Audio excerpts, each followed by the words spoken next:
Alright, we're gonna get started. Just gonna make sure my mic is still turned on because it was off yesterday.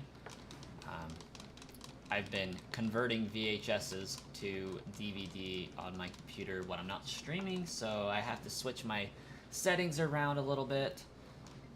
Have to make sure everything I get changed back so that I can stream and record. Perfect. Welcome, D-Hit Kill, Ruby Swirl, David, and Aquatic. Welcome. Babycoin is napping for the time being. He just went down like 10 minutes ago, so theoretically he should be out for at least an hour. We're hoping for 2. But he may hear that I'm streaming and just wake up because heaven forbid he get left out of that.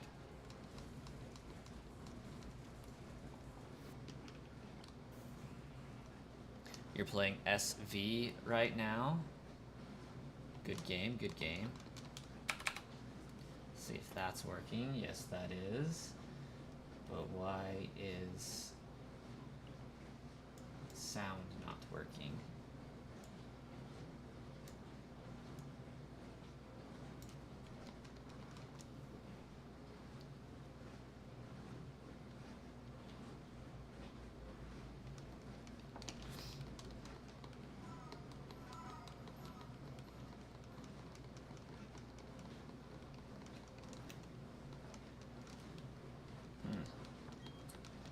Mildly annoying that my sound isn't working. Should be an easy fix.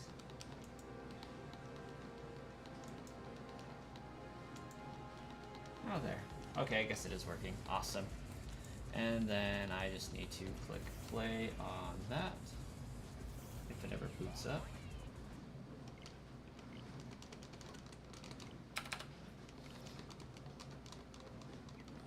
You definitely didn't lose sight of your shiny Hisui and Samurott. I will take all of the luck power for the stream. Luck power is awesome. We don't need windows, come on. Media player. There we go. Play all. We're just gonna skip that one.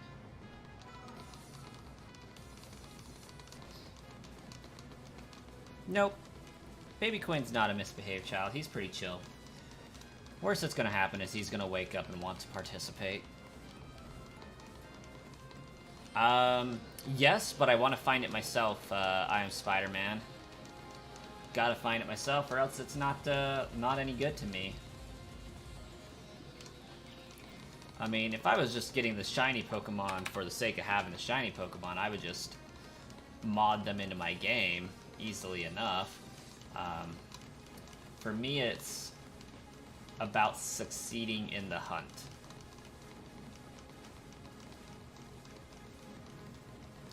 Jetstream Sam has misbehaved.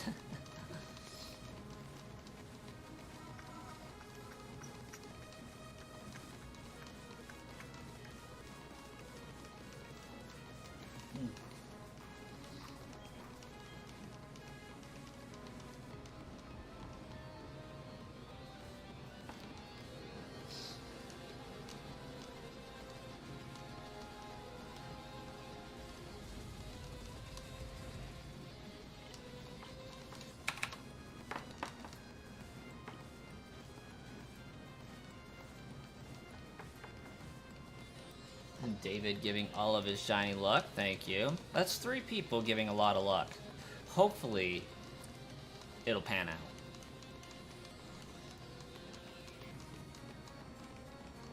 Oh no, Arlo, did you not get Pokemon Bank before Pokemon Bank went under?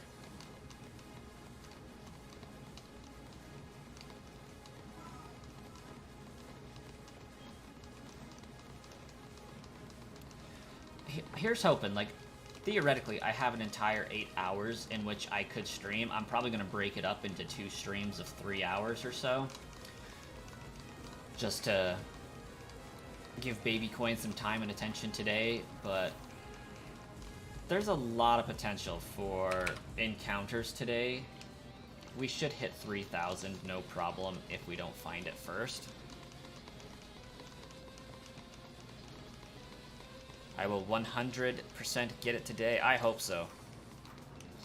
I hope so. Like, I'm feeling really strongly about the 3,000 range, because I don't have a hunt that's taken 3,000 encounters yet. I got 1, 2, 4, and 5,000, 7,000. I'm missing 3 and 6 so far.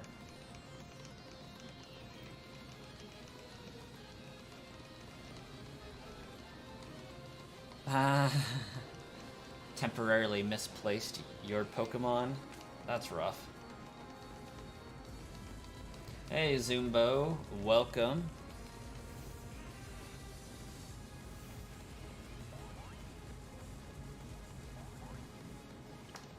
I definitely need to find the shiny Darkrai myself.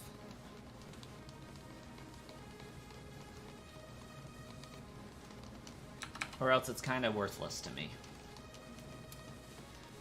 To me, there's no point in having a shiny dex if I didn't find it myself.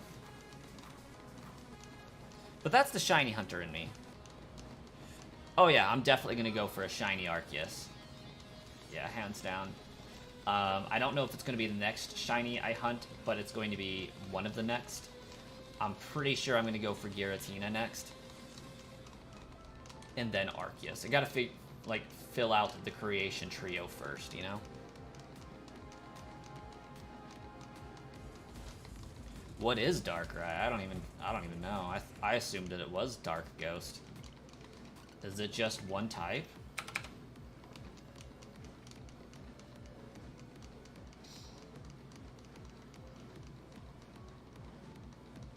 Pure Dark.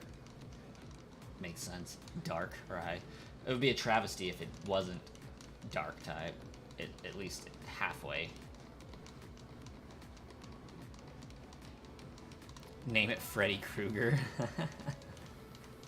If it allows me to, I just might. I haven't really nicknamed any of my shinies, unfortunately. So, could be beneficial for me to do that.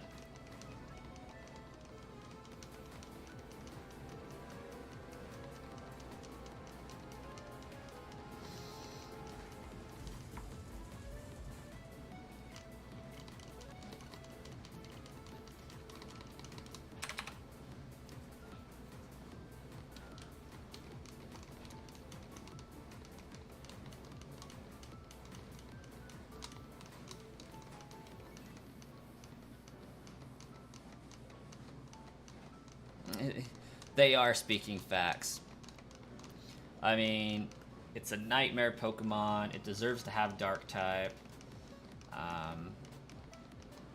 Preying on the dreams of people. Oh yeah, definitely Mimikyu. Definitely more fulfilling if you get it yourself than in a trade. Love it.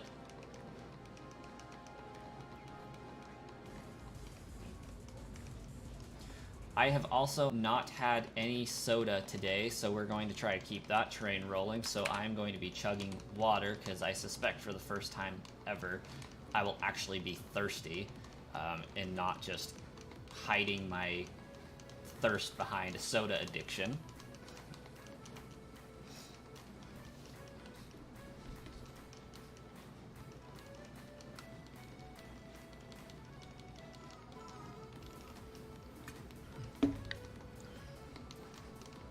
Always drink water. Yeah, in other news, I finally finished my Pokemon collection, or at least partly. I have ordered the remainder of my Pokemon collection. I went on eBay, got a copy of Pokemon White 2, complete in box, and a copy of Pokemon Crystal. I actually ordered an English version of Crystal. That cost me $100. I also ordered a Japanese copy of Pokemon Crystal, just because I want to get that Celebi for sure.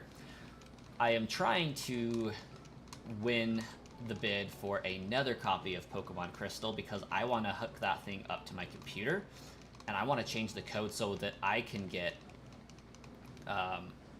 the if you change a single line of code in the original cartridge of Pokemon Crystal, you can set it to allow Celebi to be obtainable. And it's not even cheating or hacking at that point. I mean, I guess it's kind of hacking because you're altering the game's coding, but the game's coding is already there. It's incredibly crazy to me that the entirety of the event for Celebi, right? It's inside the code for the game.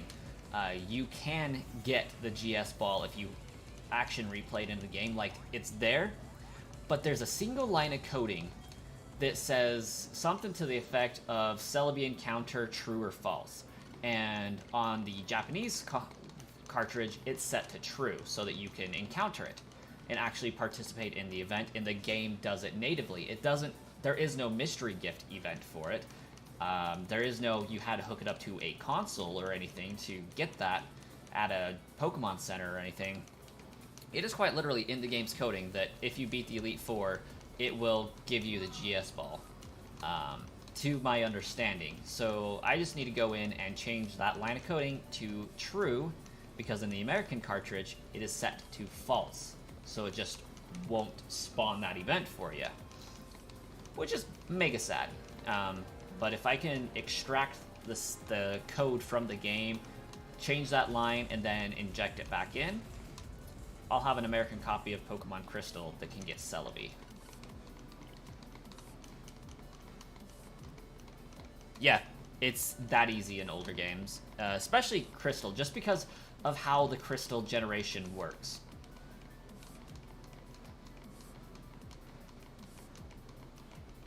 Mimikyu fan, right there. I caught it, not hacked. Surprise trade, almost always hacked, definitely. Speaking from somebody who does trade bots on their YouTube channel, I have zero faith that Pokemon trades over the internet are legitimate. So Pokemon Crystal was like 30 bucks back in the day, $35.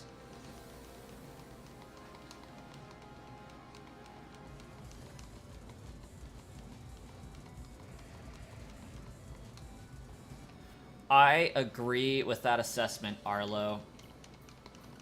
Well, is Darkrai actually a mythical, though?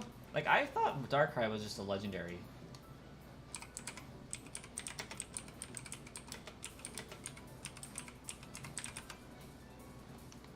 It is a mythical. Dang, I did not know that.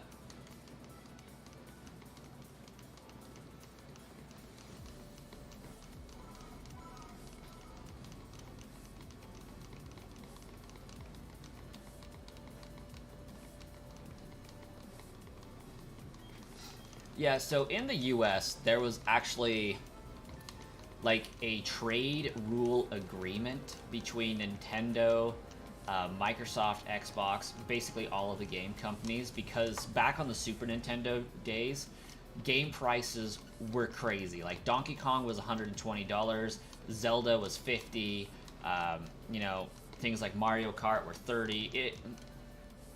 I'm throwing out random numbers, of course, but that was the general idea of it, you know.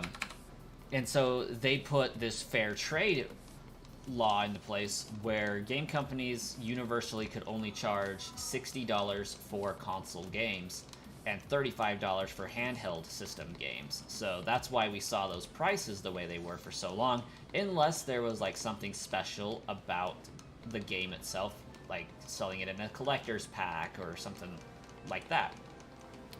So until this year, or I guess recently, the games were capped out at a certain dollar amount. Due to inflation, they raised that amount to $70. So to be perfectly fair, yeah, it's not that the game is justifiably $70 from a programming and content standpoint. It's that they have been locked into a $60 price point for 20 years. Understandably so, the games should be inflating and getting more expensive buying them new. Like, I hate it as much as everybody else, but with things getting more expensive, it makes sense for them to get more expensive as well. However, what isn't legit is the sheer amount of inflation for the old games, like paying $120 for a copy of Pokemon Crystal. It's absurd, but I did it anyways.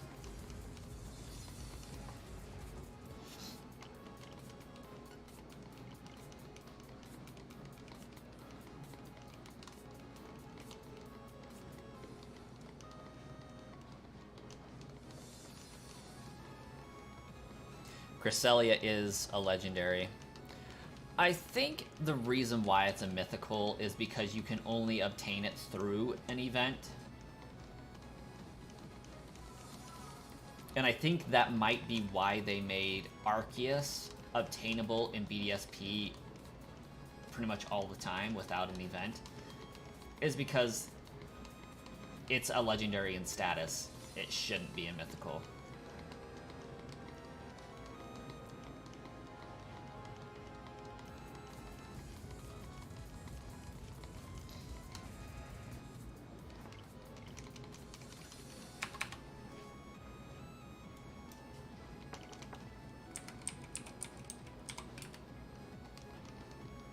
But I mean, it's classified as a mythical Pokemon for no good reason. Probably because originally it was event only.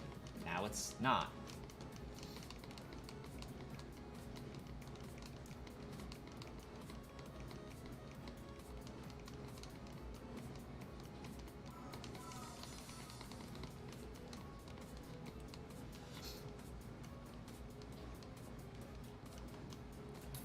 Which version did I choose for my Gen 9 main save? Ironically enough, I was going to choose Violet, and technically I did, but Scarlet has become my main save somehow.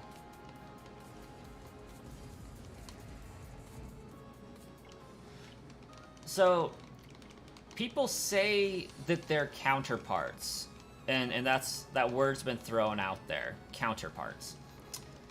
I wouldn't exactly call them counterparts. Much, like, more so that Darkrai is a myth because nobody's really seen it. Cresselia is a legend because people are aware of its existence.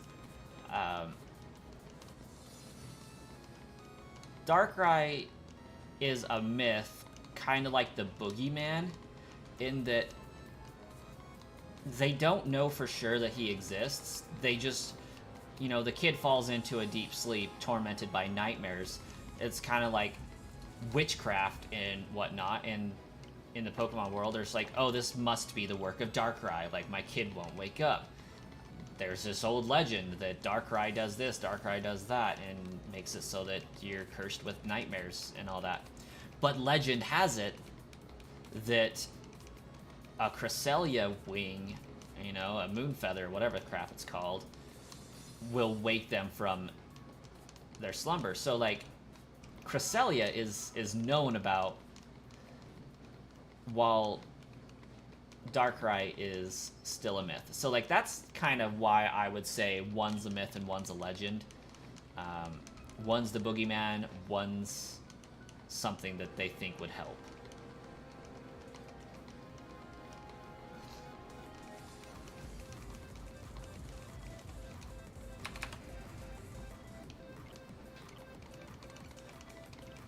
Which also, in and of itself, explains why he would be an event only, is because it's rarer. Like, not everybody gets to encounter Darkrai on a playthrough of the game, but every player gets to encounter Cresselia.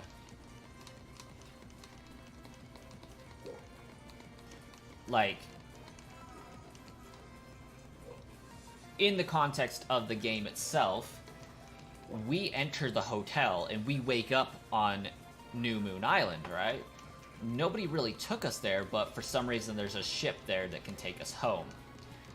New Moon Island is, of course, next to Crescent Moon Island, but an NPC physically takes us there. Like, they know that Cresselia goes there. They are very aware of Cresselia's existence, that it lives there.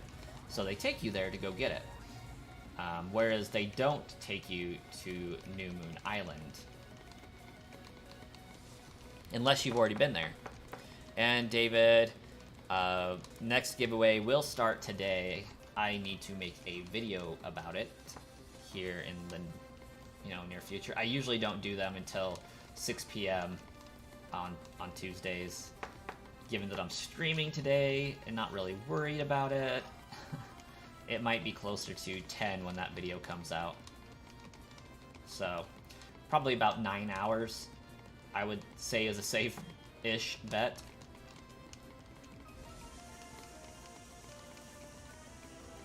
Yes, and you can encounter one or both of them in a regular playthrough of the game.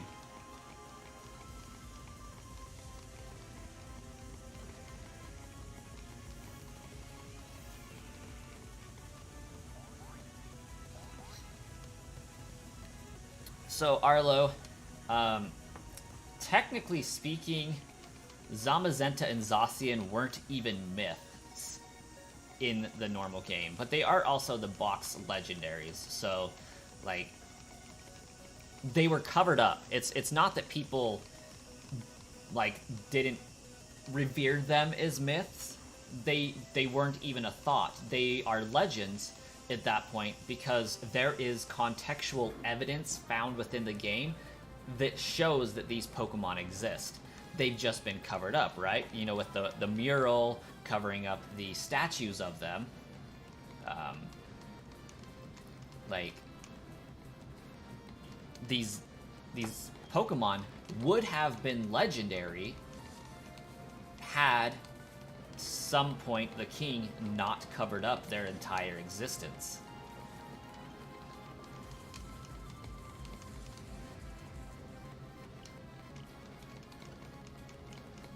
Take my spirit energy.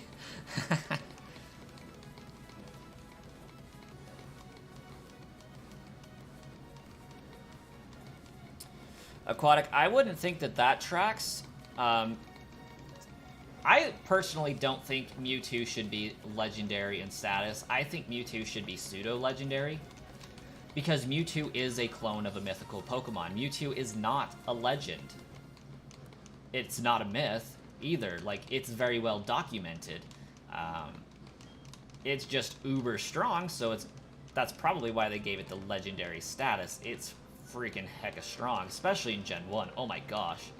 Nothing can stop Mewtwo in Gen 1.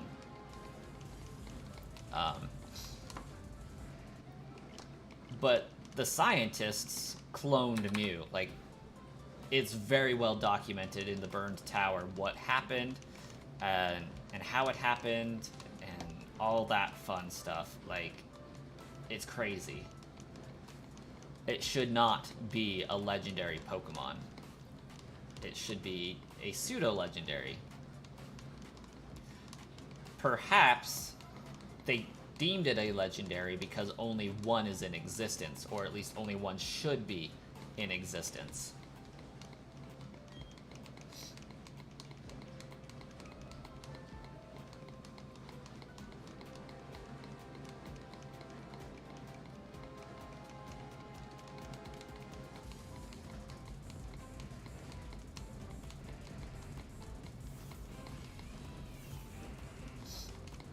Yeah, there are two in the anime for some reason.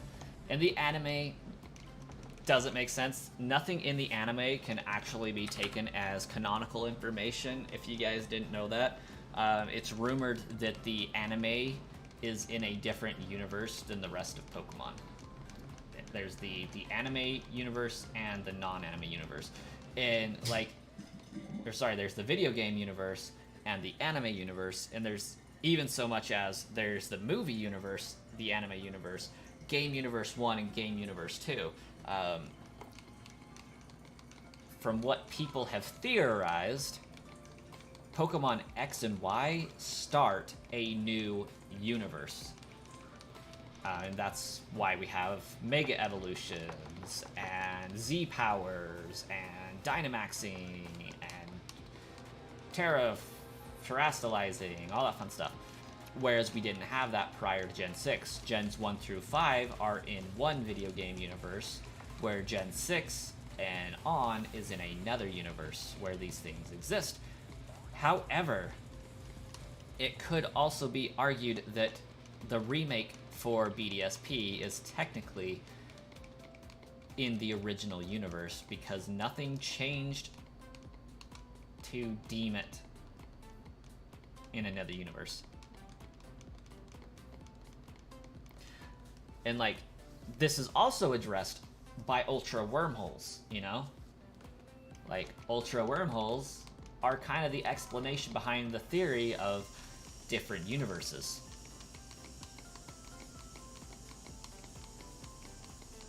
Yeah, Arlo, exactly right. And it even goes so far as to Pokemon Red is one universe, Pokemon Blue is another universe, and that's why some Pokemon are, like, all 151 Pokemon in Pokemon Red and Blue exist in that universe. Don't get me wrong there. That's why you can trade them to it. But the encounter rates for them are non-existent in one universe versus another. That's why trainers can still have them. Just for some reason, they're not encounterable to us, the player. There's 20 Pokemon per region that we just can't get in that universe, that edition of the universe. So we have to trade it in. Friendly reminder that the manga has a really dark story. Oh my gosh, it does.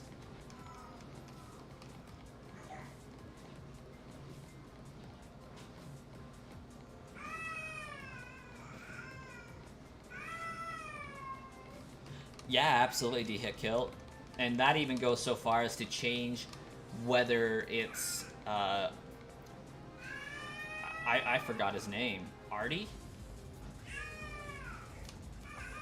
It changes who the professor is based on your version of the game. Like, that's the extent of the different universe. I think my kid woke up from his nap.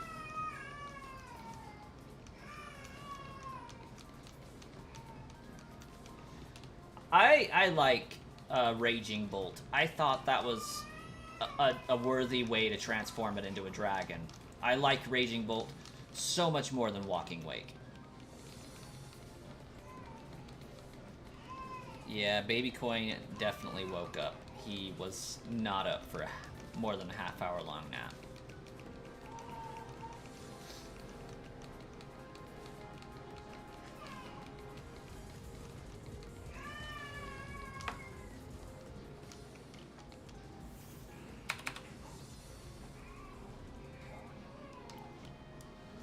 Alright, we're gonna see if we can get him to go back to sleep.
Yeah, isn't Blaine like the lead scientist behind the Mew research?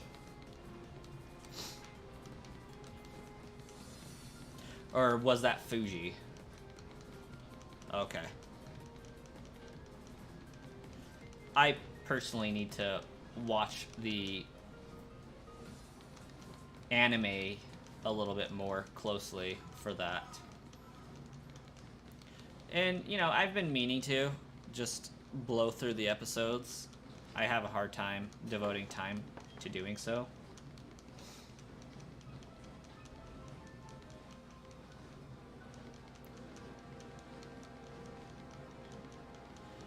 He infused his hand with Mewtwo's DNA? That's crazy. So Team Rocket goes after Fuji for no good reason, when they should be going after Blaine.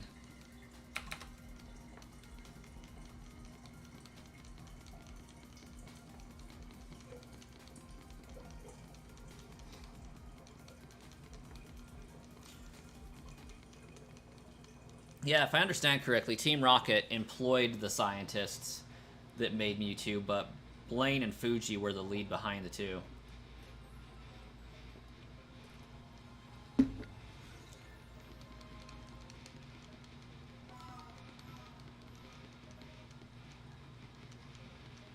Like, if you could imagine, it would take quite a lot of funding to be able to research that type of deal.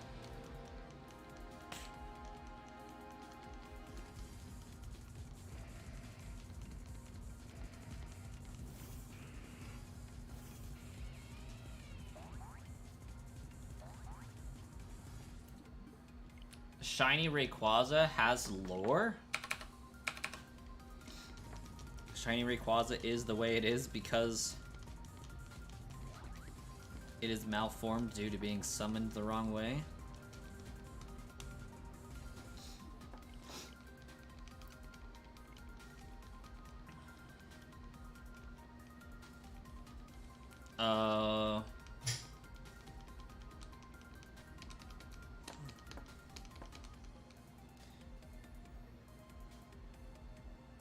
Dude, you got like cat hair all up your nose. How did that happen? A rip to the homie Eradicate in the manga? For real.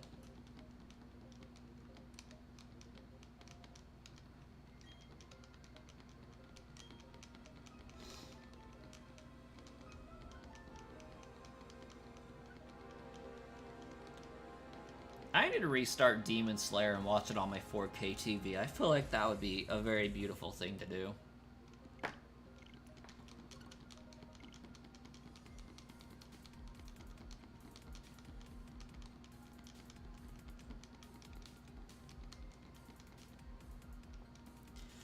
I have one singular fat cat that's the size of 2 cats.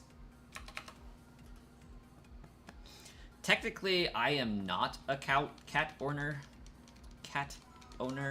My wife is, but I am de facto cat owner.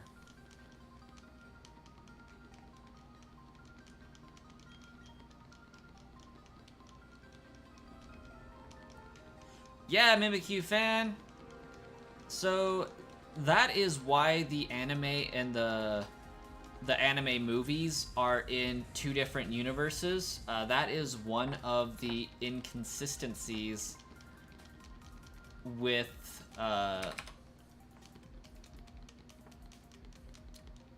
the anime versus the movies.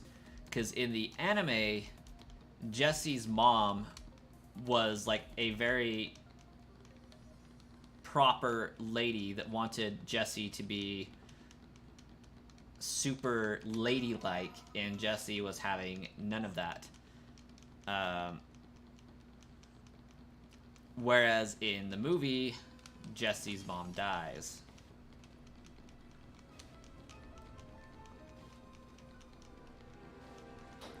Oh no, my cat does not like baby coin. It's very skittish and like hates if the baby touches her.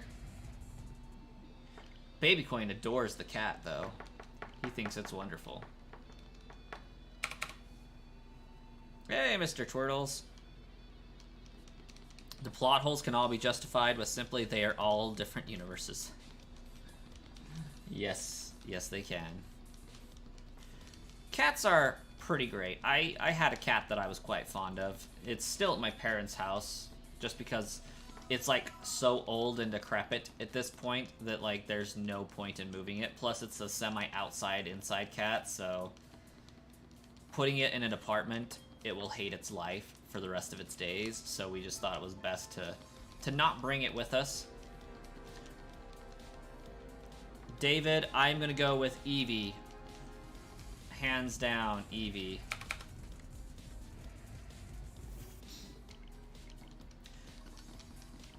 I prefer Let's Go Eevee than to Let's Go Pikachu.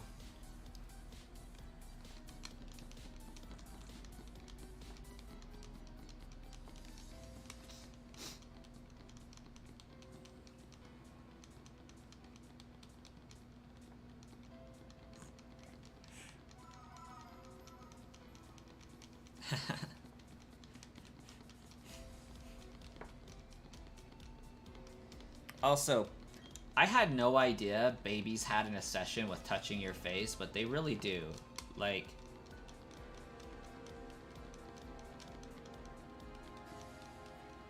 the amount of times I've just been randomly touched on my face by my kid is absurd. I just wasn't prepared for how much face contact there would be. You're making some fire guacamole. I can dig it.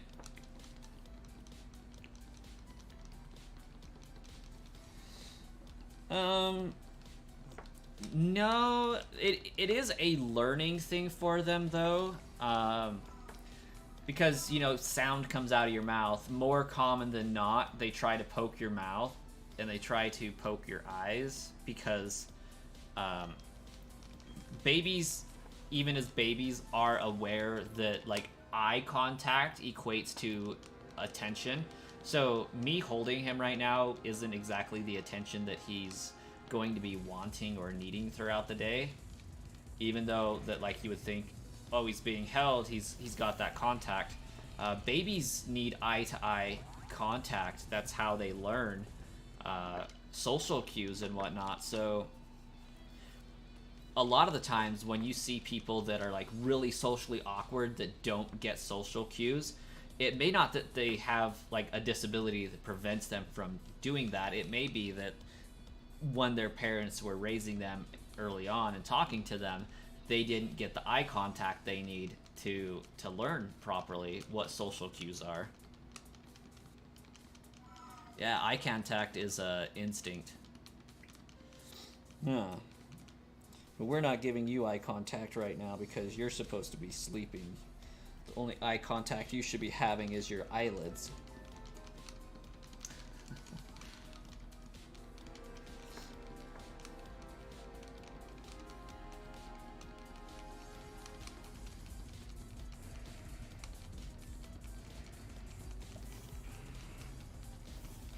I hope so, Mr. Twirtles.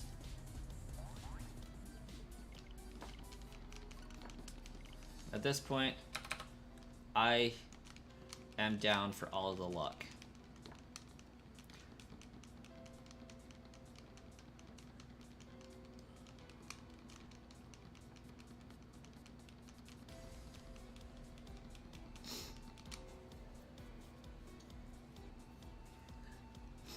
Eye contact's your worst enemy. Yeah, and some people aren't great on it. And like, yeah, there are conditions that we can have that exacerbate the situation and make it worse, definitely.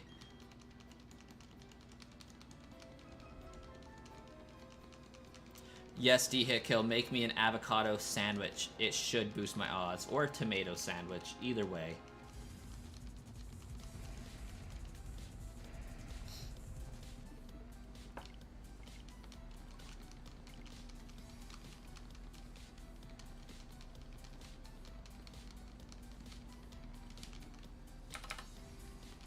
And like Ruby Swirl, I can't exactly speak on autism exactly the most. My some of my family members do have disabilities, but I don't know if it's autism exactly. But I grew up a lot dealing with people that had different disabilities, and some of them born disabilities, some of them incurred disabilities after that.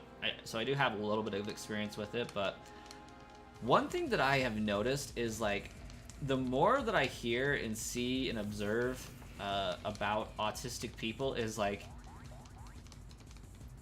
they call things autism, but like they don't talk about how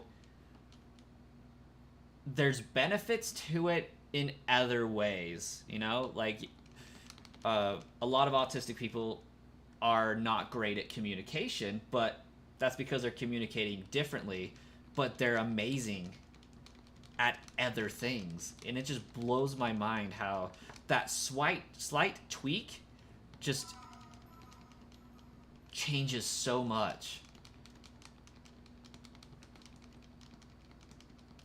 Astounding artistic talent, absolutely.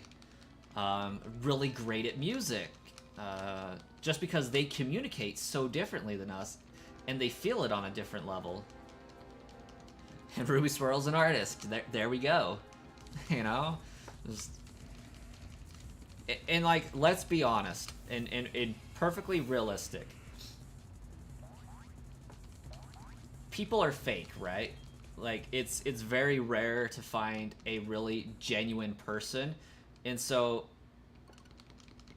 most of the time that I've heard of where autistic people have trouble communicating with people, it's because the person that they're communicating with is being fake, and they're just not picking up on that. Because they're not fake people. They are completely real people. And maybe that's, you know, the real issue. I don't know. That they're such real people that they don't deal with the fake level of people's nonsense. They're like, oh, you know, there's something wrong there. And it's like, no, they're just awesome, real, down-to-earth people. You know, they're not focused on getting between the words that you're saying, you know? Hey, Kingsguard, welcome.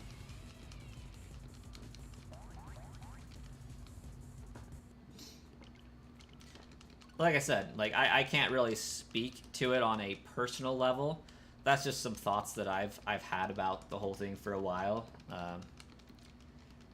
I am a believer of the differently abled phrasing instead. Like, may not be good at one thing, but they're phenomenal at another, you know? And it makes sense.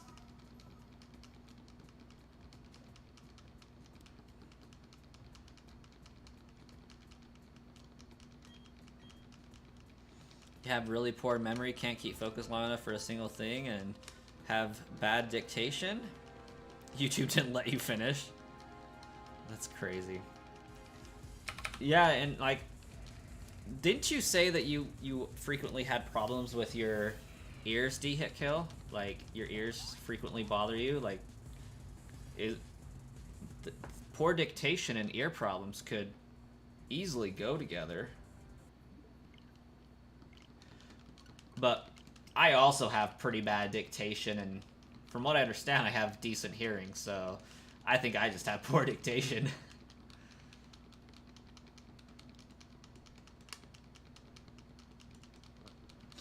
So yeah, I mean, if that blocks your hearing, that's going to block how you hear things and change how you pronounce things, so could be. For example, like, my niece, she had ear problems for a long time, like 6 years of her life. We didn't know that she couldn't hear correctly. Like, 80% of it was blocked. Like, she would hear us, but apparently not very well, and so we didn't notice it until she started speaking. in sentences and stuff that, you know, something was off.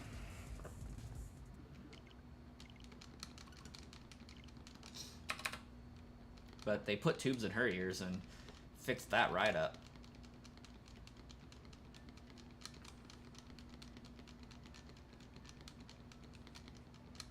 Earwax sucks.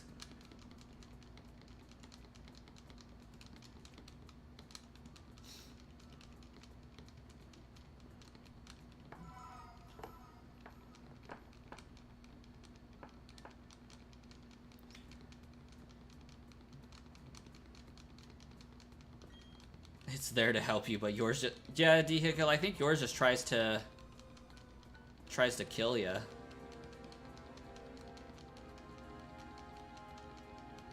Lightning Gold about to job. Good luck in your jobbing.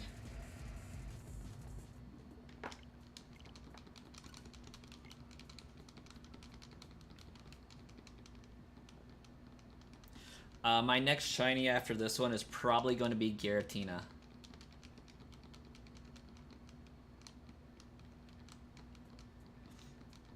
Hey, thanks, Lightning. We'll take the luck. Yeah, I mean, I technically already have a Giratina that I've hunted. It was on the original Pokemon Platinum. Still have the Pokemon in the game, and... But, like, I didn't get to hunt it on stream. Mr. Twirtle's guacamole is delicious. Glad to hear it. Yeah, I kind of gathered that one through various different conversations.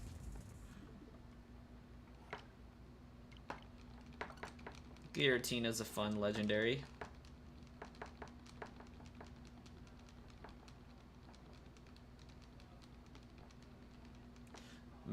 You have really strong glasses, Mimikyu? Mine aren't terrible. Like, I can see, I just can't read for crap.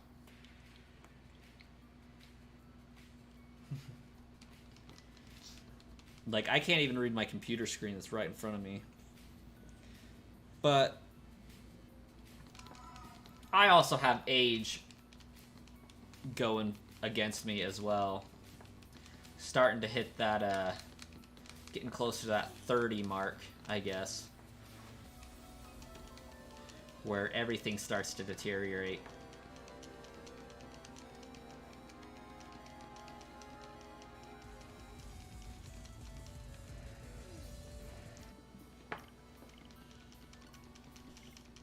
My opinion on Absol? I thought it was really cool back in the day. I mean, I don't think it's changed any over the years, but I like Absol.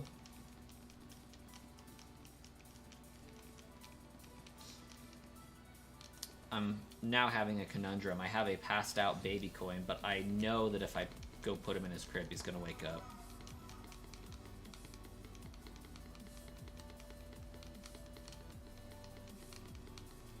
We'll just hold him.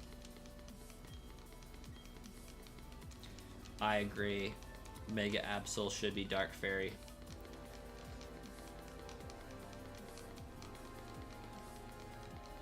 Oh yeah, I've had glasses since like 5th grade. Probably should have had them in 3rd grade, but we didn't realize that I needed glasses until I was in 5th grade, got sat in the back, and came home with headaches every day. Hey, Kels, welcome, welcome. Kind of like a clip that I saw from M&J TV. Victini should be Fire Fairy because it is so fairy, it literally has fairy wings coming out of its butt.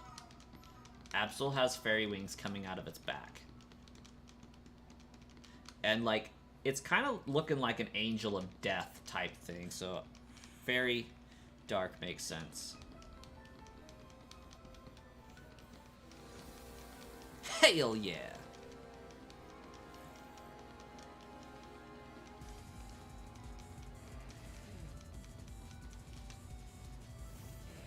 Alright, we're gonna see if we can transport him.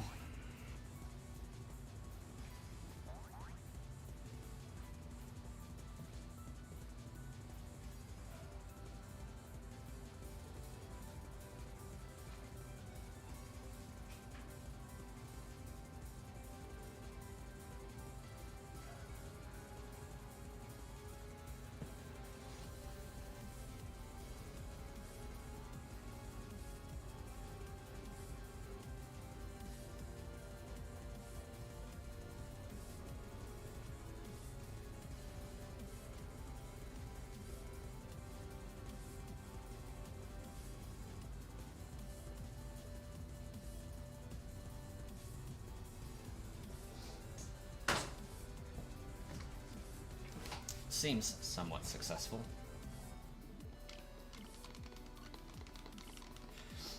It's like, I don't know if I could do 2-3 hour streams with my hands split like that. Hitting the buttons.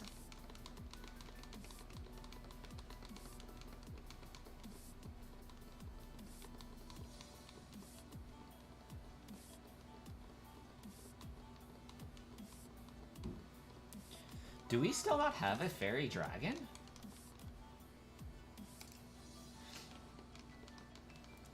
That's crazy.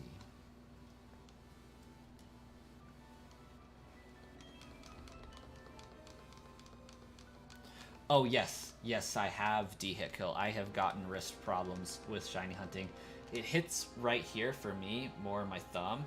But yeah, I actually, the shaman hunt started to give me wrist problems.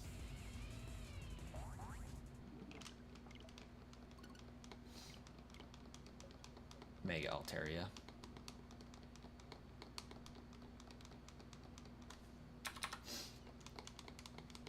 Yeah, I can tell that I've shiny hunted for too long or played games for too long because my hands hurt.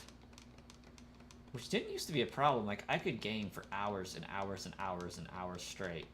No problem. Now in my 20s, it's like, no, you've played games too much. You hurt everywhere.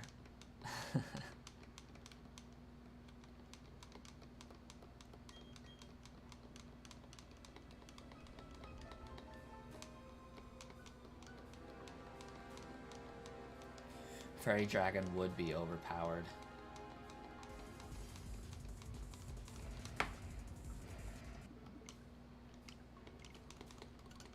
Literally 20 and your hand gives up sometimes. Oh, yeah, that Tadbulb is so small.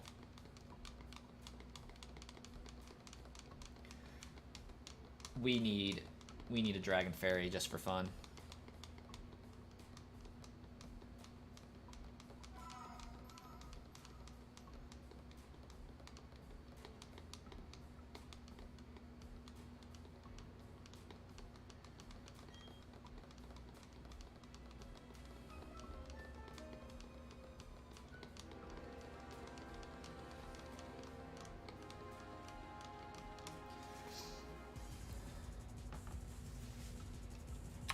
Yeah, we got some Dragon Steel Pokemon.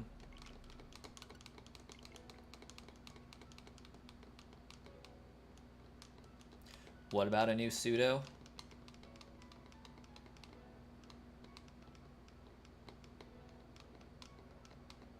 I guess Archaludon could qualify as that, couldn't it? I mean, I guess it's going to depend on what its base stat total is. For the longest time, I had no idea pseudo legendary was dependent on their stats. Like, I thought the pseudo legendary was just the rare dragon that we got in the game. Had no idea it had to do with the stats.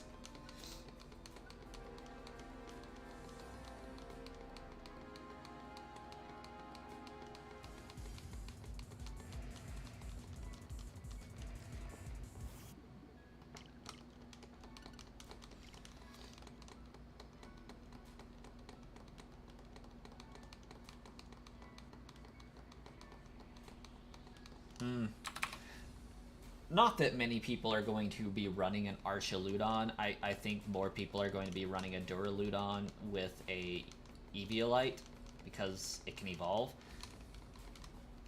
But we'll find out. Could you imagine if they gave Miltank an evolution? Oh my gosh. That's the last thing Miltank needs is a Eviolite.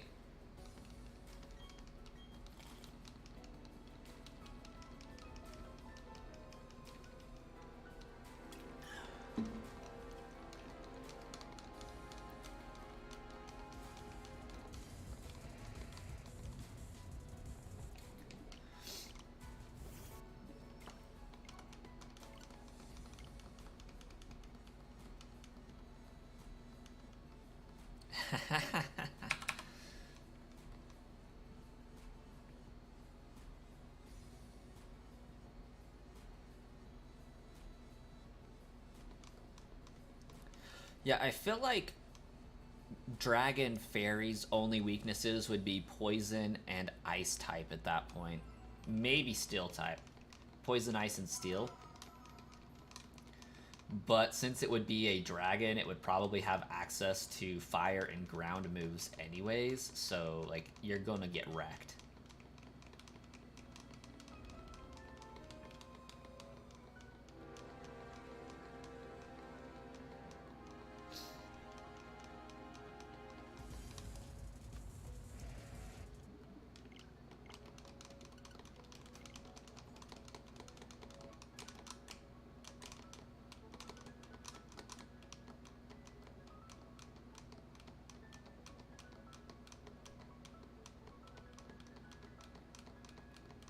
Alright, we'll see you when you get back.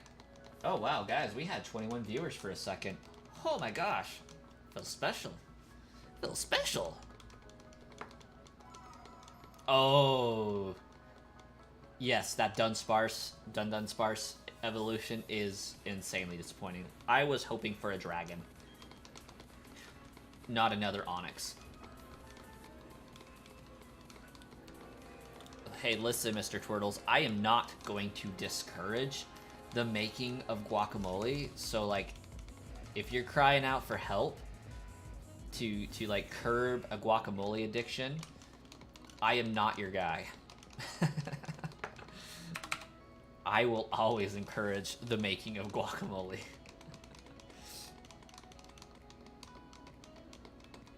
I just hope, D-Hickhill, that Miltank eventually gets a split Evo. Like, can we please just retcon it already and make a baby calf Pokemon that males evolve into Tauros and females evolve into Miltank, and fix this Japanese city boy nonsense of the male cows having udders?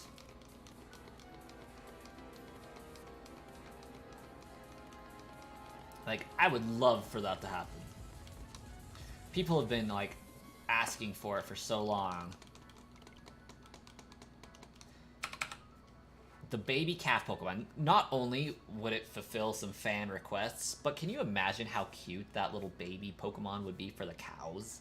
Like, who doesn't like a cute calf?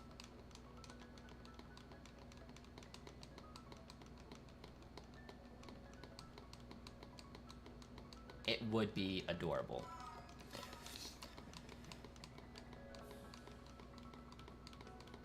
Fairy, Poison, Ice, and Steel. Yep. That checks out, Ruby.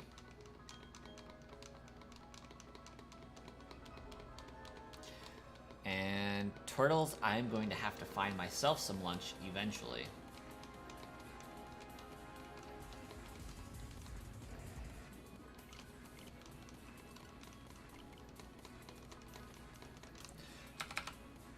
I would say that I would probably find me some McDonald's, but if I do that, I will grab a soda, and I don't want to do that.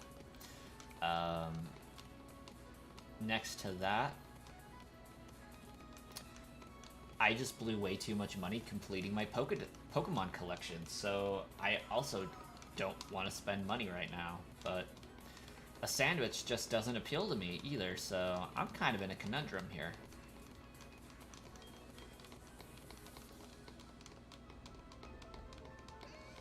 Dunsparce does feel like a second evolution in the chain, yes. And Revolt21, thanks for the follow. I think that said follow. Yes, it did.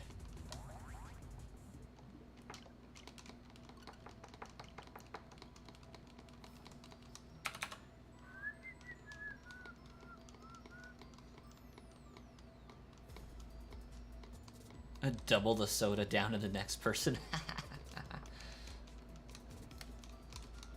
Double it and give it to the next guy.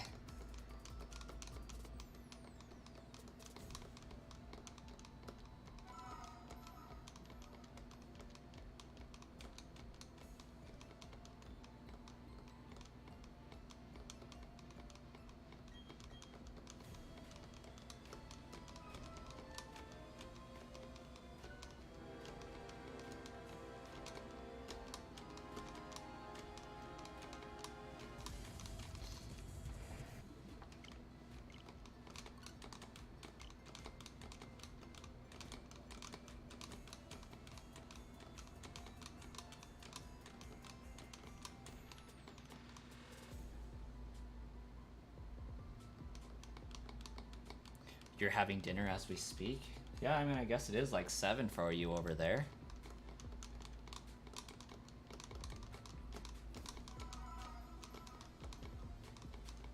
Roughly. 9:03. Oh, right. You're 2 hours ahead of England.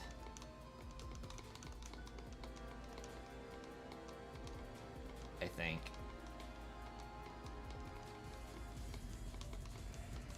Or maybe I just have 5 hours down incorrectly instead of 7.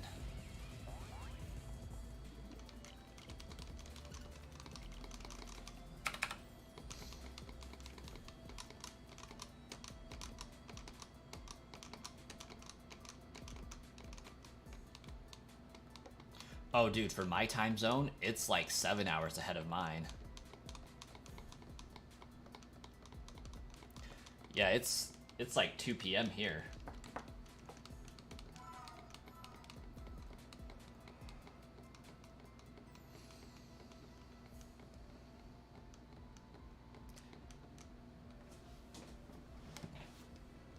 Yeah, like, New York is, well, the East Coast is 3 hours ahead of me, 2 hours. Because I am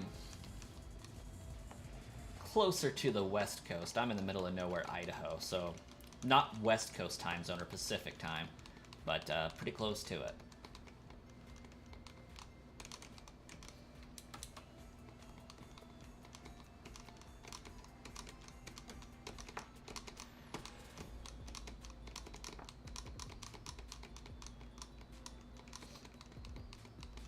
Oh, you got it mixed up with Brazil? Yep. Because Brazil, like, pokes out pretty far. Brazil. So, I saw Fast and Furious 4 and 5 while I was really younger. I guess not really young. I was probably in my teens. So I naturally cannot think of Brazil without thinking of Vin Diesel saying, "This is Brazil." Yeah, pretty great.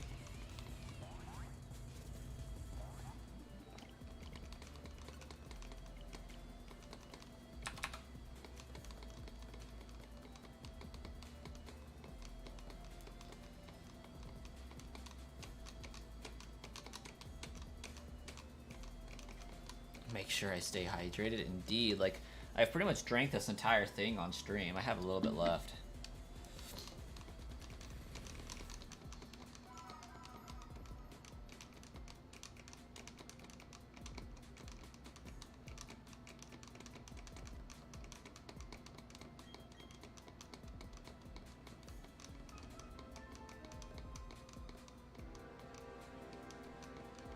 A stunt double.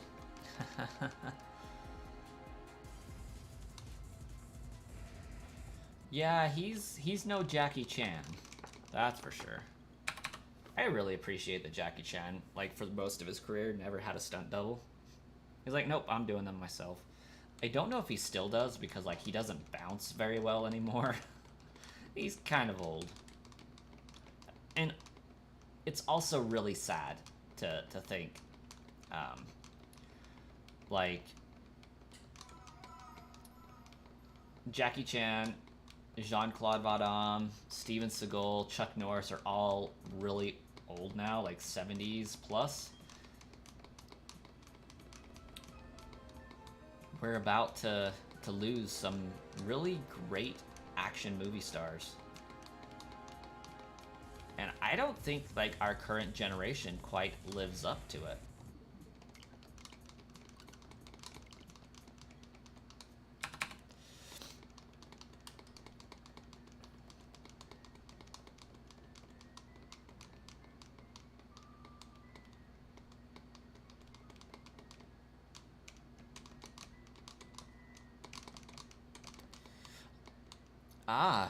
I would love to live in Florida myself.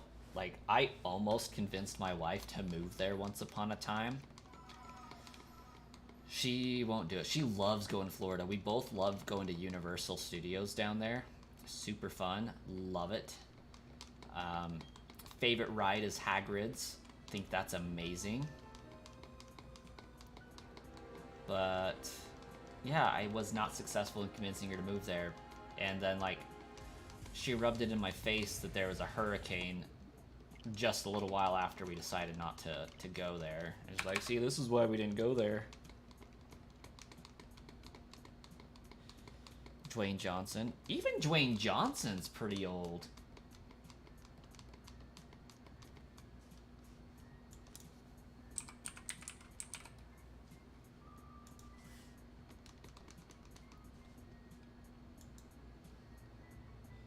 Not, I guess 51 years old. That's not terrible. He's younger than I thought.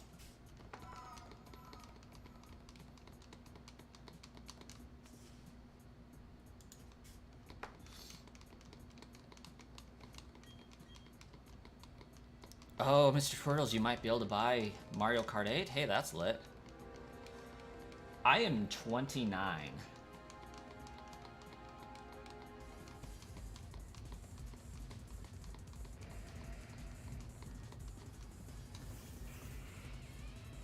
Wait, Mimikyu fan, are you, like, meaning Ghost as in, like, the Patrick Swayze movie?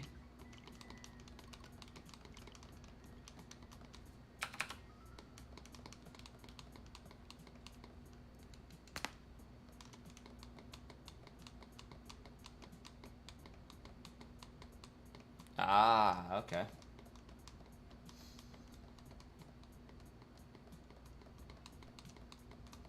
That was a pretty good one.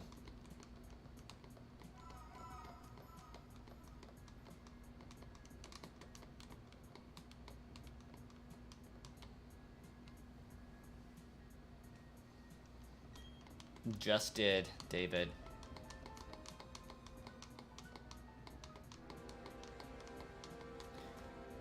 Well, that's legit. I wish somebody would come up and give me $100.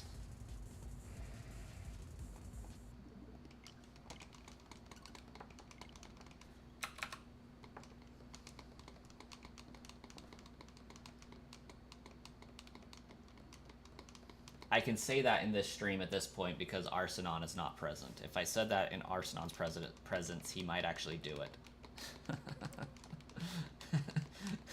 Goodness knows he has before without any provocation, so...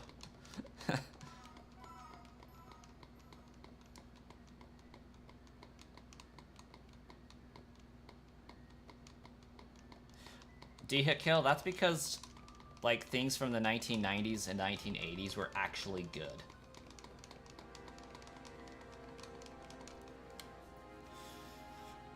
Mimikyu fan, do you have a kid?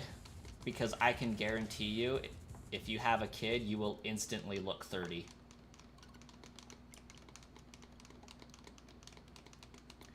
I mean, I guess it didn't do it that bad to me, but I did not look my age. I mean, I guess I normally have a hat on, but I did not look my age at all. And then I had a kid, and then all of a sudden it's like, okay, yeah, you no longer look like you're 20, you are at least 25. It does. Like, it's really fast. It happens so fast. It's within the first, 3 months that, like, 5 years of age just catches up with you because you're not sleeping at all. I gotcha, Mimikyu fan. Well, you will keep your youthful appearance for longer, I can say that much. Just, sleep has such a key role in youth and vitality. I used to pull all-nighters all the time, but then after having a kid and being forced to and, like, not sleeping for 2 weeks straight, like, I slept 2 hours a day for 2 weeks straight. Not a good idea. Makes you very crabby, irritable, all that fun stuff. And it takes the sheen out of your skin. It removes the elasticity. It gives wrinkles. Like, it is... No sleep is so bad for you.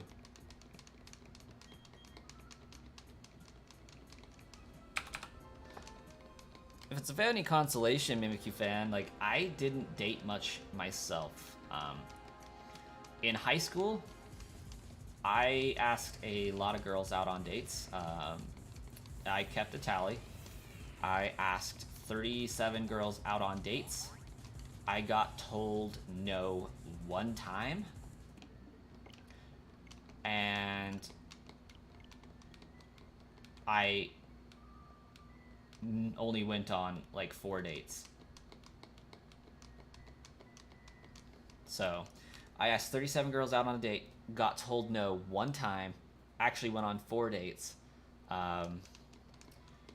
Those were to girls from different schools, with the exception of one. And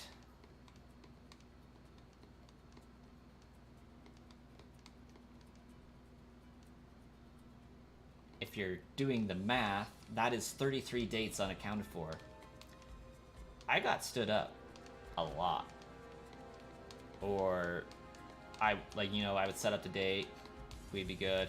I would call the day of the date, like, we're still good for this time, not get an answer. Or we would set up a time to meet at a certain place, and they wouldn't show up. Like, I bought so many movie tickets ahead of time. Yeah, me and my friend hung out a lot because, like, hey, I got these 2 movie tickets because so-and-so just bailed on me. Like, you want to go to a movie? So, yeah. And I gotta say, like, I had more respect for the one girl that ended up telling me no than I did for the other girls that told me yes initially and then dodged calls or ghosted, anything like that. But eventually I found my wife and somehow convinced her that I was a good idea.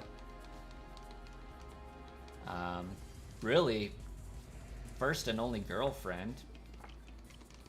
So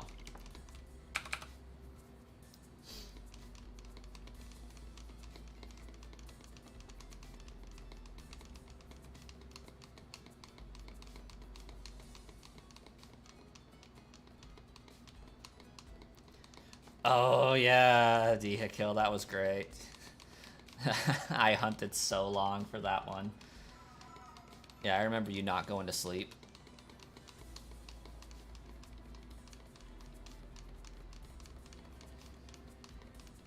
Dated 6 times, got portrayed all of those. Dating a 7th person and staying pretty solid to this day. Epic. Epic. Had a lot of male friends, and the main topic we discussed was anything that had to do with video games, anime, or manga. Yeah, that can be rough. Have male friends and just not getting to bridge that.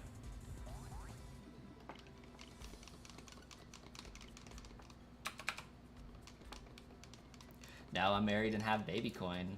I think it was worth it. Worth getting ditched and ghosted and all that fun stuff.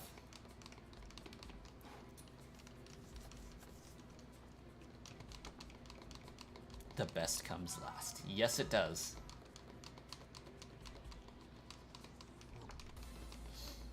And now we're just, trying to struggle to find time to maintain a YouTube channel and a full-time job and a family. So, it's never a dull moment.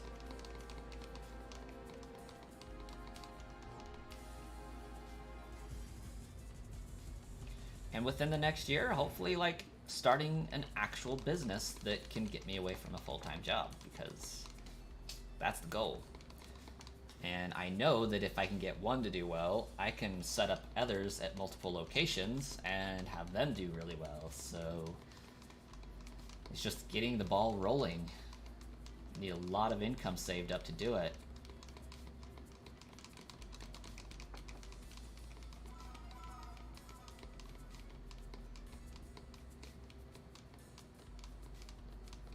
They are really fun.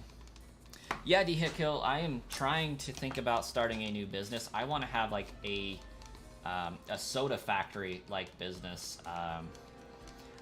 I don't know if it's popular outside of states or even outside my local area, but here in Idaho,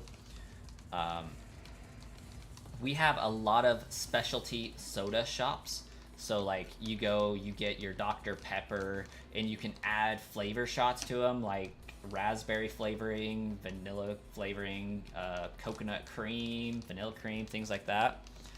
And it's insanely good. So my favorite, personally, is Dr. Pepper with a raspberry and coconut cream in it. Makes it so awesome. And so we mix sodas like that. Non-alcoholic, of course, but I want to start a business like that, and I can do it for about, I would need, not counting the land to put it on, I would need about $35,000 to do it. To get a loan for it, I need to have $12,000. So I know that once I can get it, and like I already went and talked to a loan officer about getting the funding for it, so I just need the $12,000 to get it off the ground. But my payment on that loan would be $500, and with a soda business, you can make that easily in a day just because of the markup on soda. Like, expenses for product for a soda business is about $1 for a 44-ounce container. You're turning around and selling that for about $3. Now, taking into account that I would be working this by myself, not having employees, that's pure profit.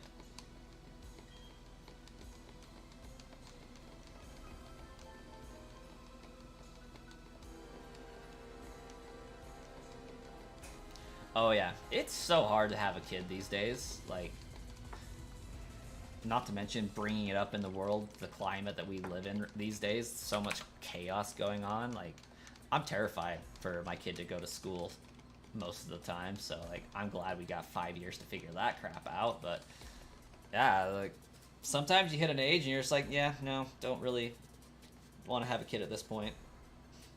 Me and my wife are like, I don't want to have any kids past like 35, just because I want to be able to have fun, interact, and play with them, and, you know, still be semi-youthful about it.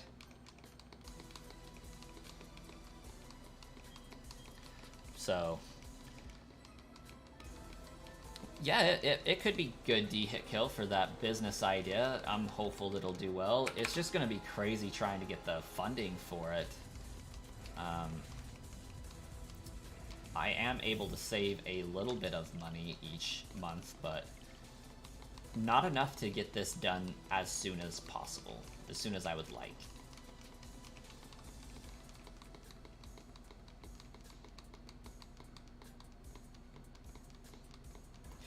Honestly, Mimikyu fan, I would homeschool my kid if I had the means. That is another reason why I want to be able to say that I can be a full-time YouTuber, is because YouTube videos can be made any time of the day. Whether it's night or morning or evening. I would love to be able to stay home and teach my kid myself. My wife, not really a fan of the idea of staying home and homeschooling kid because she doesn't feel like she's qualified, but I would love to be able to homeschool my kid.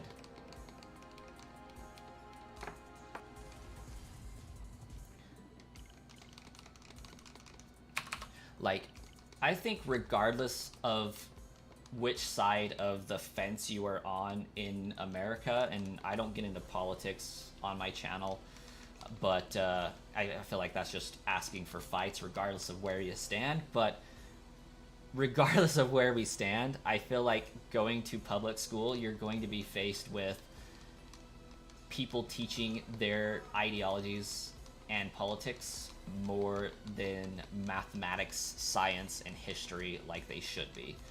It's just like, people are very opinionated, and more power to you, but that shouldn't be a place in the school climate. But I definitely feel that I would like to raise my kid teaching them what I value and letting them decide for themselves, especially in the teenage years, because like teenagers are wired to go against their parents and seek new ideas and stuff, and when those new ideas are coming from teachers, it's not a great thing.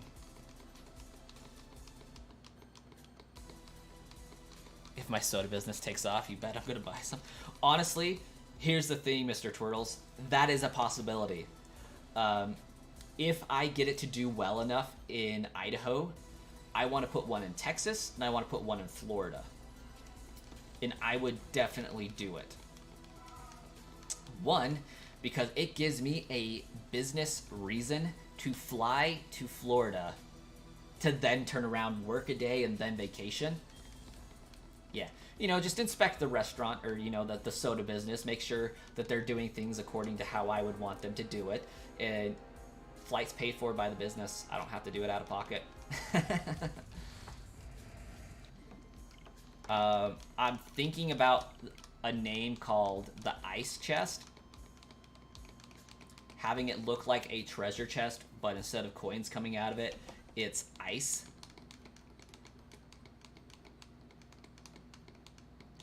Make sure I send it to Portugal. That would be crazy.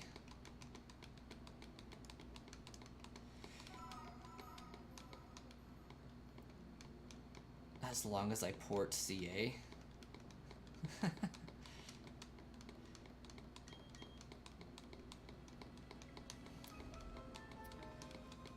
Oh, Mr. Twirtles lives in Texas. Very nice.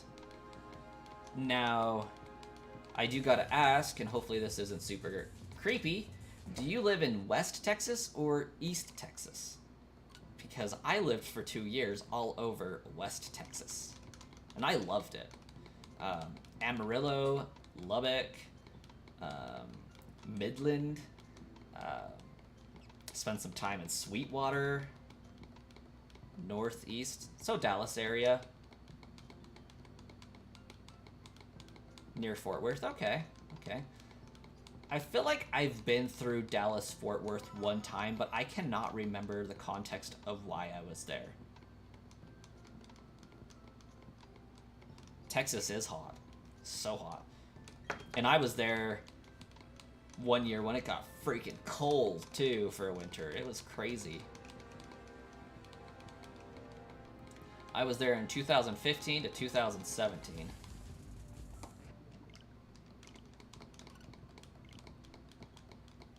Okay. Yeah, I thoroughly enjoyed my time in Texas. It was a blast. Paladero Canyon, Cadillac Ranch, you know, some lame things, but they're still pretty cool.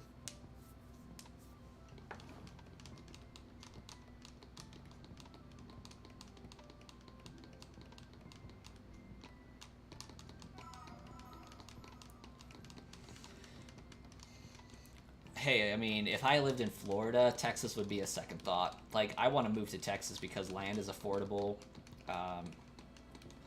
I like their attitude towards things, and it's close enough to Florida that we could drive there for a weekend trip, have some fun at Universal, and drive home and not break the bank. Would be amazing.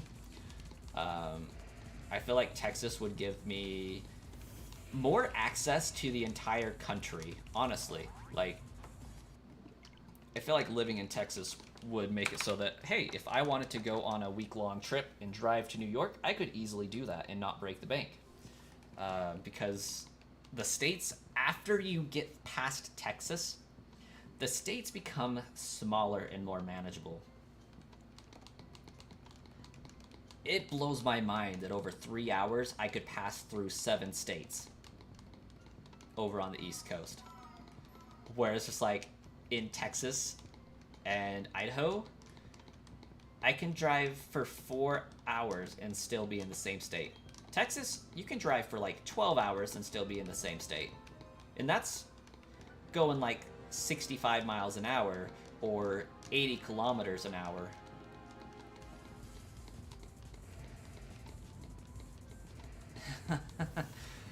People moving in because Florida's nice, making it super overcrowded.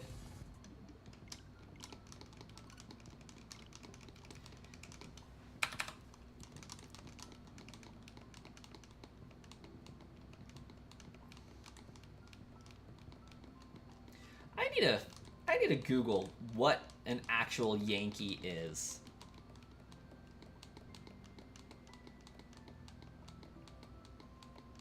Because, like, some people refer to it as just Northerners. Others might have a different connotation behind it, but for purposes, like, I'm in Idaho. I wouldn't consider Idaho to be a Yankee state, necessarily. Unless it just means outsiders, I don't know.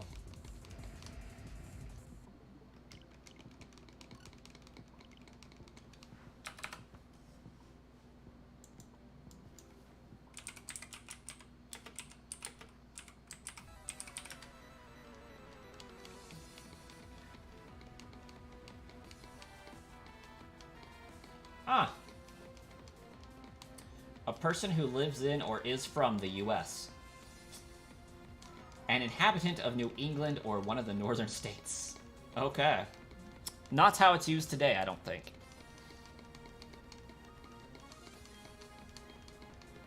Soda on the moon. Hey, only if I start working with Elon Musk, okay? Like, you gotta have a way to get it there.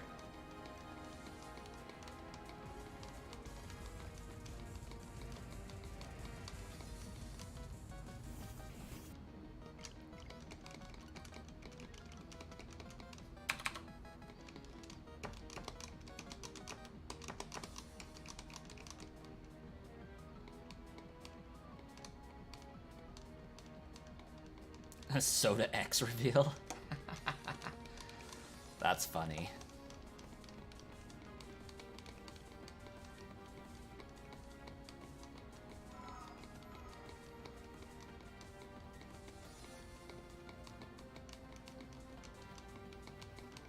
Maybe I need to tweet Elon Musk and give him a... I need to mock up a Soda X logo design. And be like, hey Elon, can you send my business to the moon?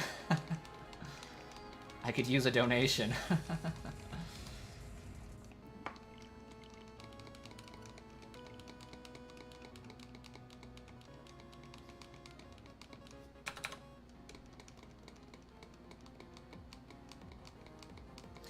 Use the new Twitter logo on my cans.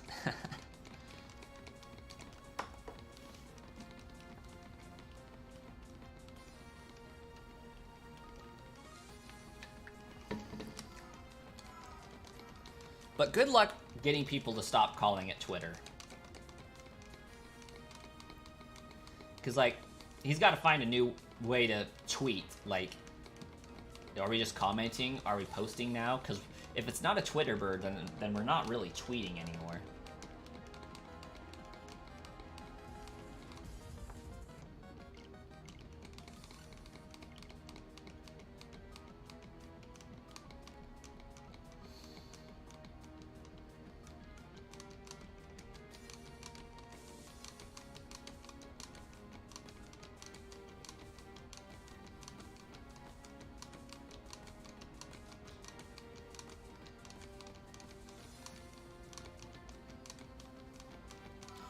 I don't think so, D-Hit-Kill. The Twitter space and the logos are still Twitter's property.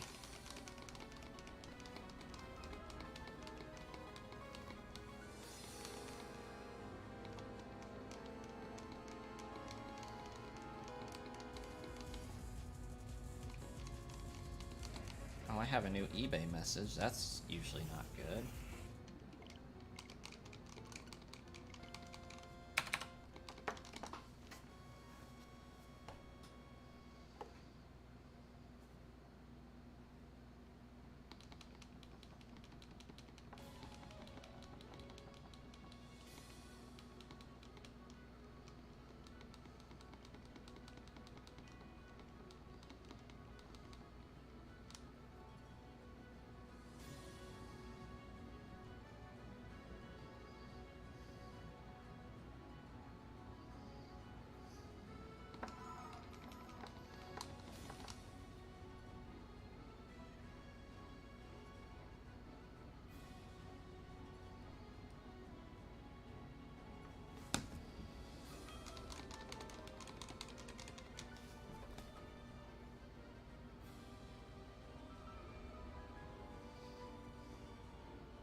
Oh, that sucks, Mimikyu fan.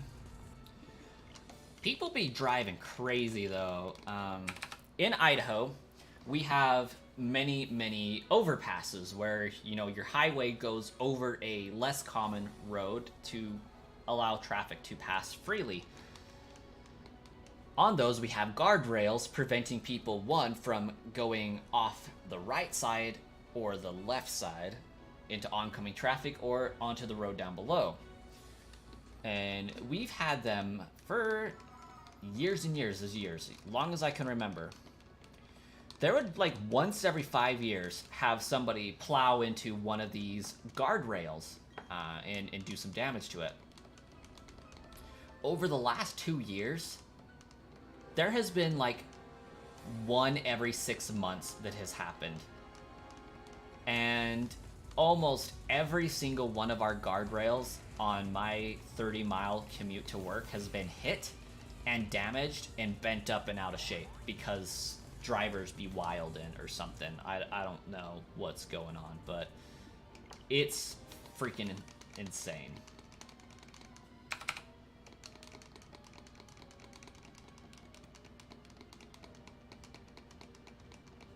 Soda plus X equals Soda X, or X Soda.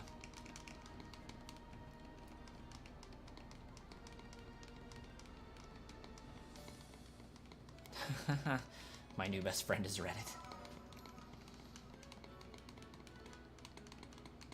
Maybe I should name my soda factory place Chemical X. Go all Powerpuff Girls or something.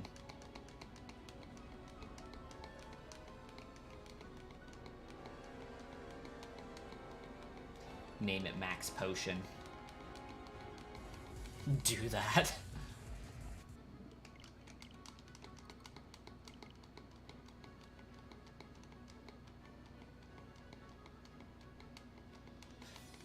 And make 3 main flavors, each having one of the... Yes. Blossom, you know, you gotta have your strawberry peach. Bubbles, you gotta have your... Oh, what would Bubbles be? Bubbles would have to be, like, pineapple and something like that. And, you know, Buttercup... You don't really want to turn Reese's into a soda or anything. Buttercup... would have to be something stronger. It would have to be Coke-based, I would think. Lime, maybe, for some sour. Something like that.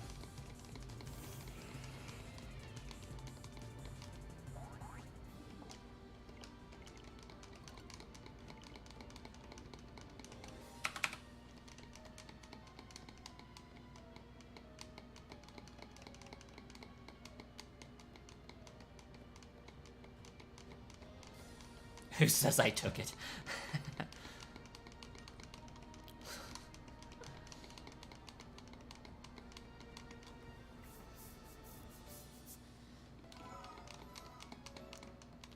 Shoot, in Idaho, if you're 18, you can just walk in, take the driver's test, and be good. Like, you don't even have to show that you can operate the vehicle. Like, if you pass the test asking about all the road things, the turn signals, driving protocol, you don't even have to do a driven test to show that you can drive.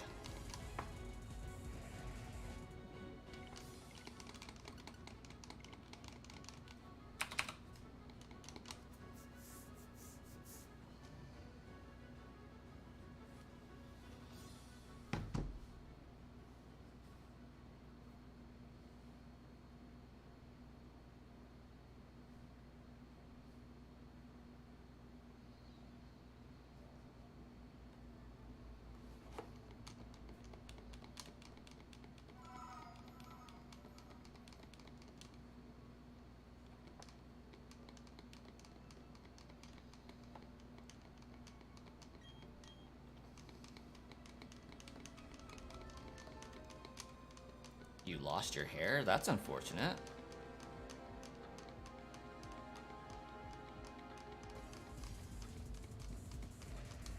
Honestly, though, D-Hit Kill, you're probably not wrong.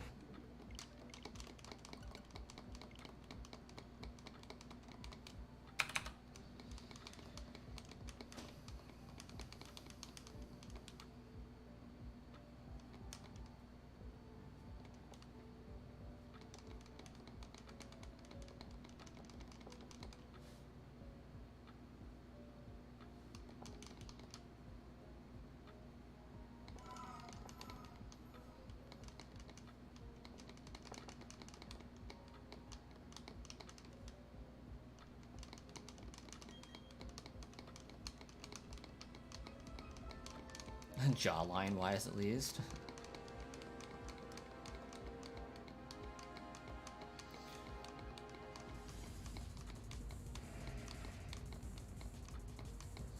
Yeah, that would definitely prevent some driving there, Mimikyu fan. Completely understandable.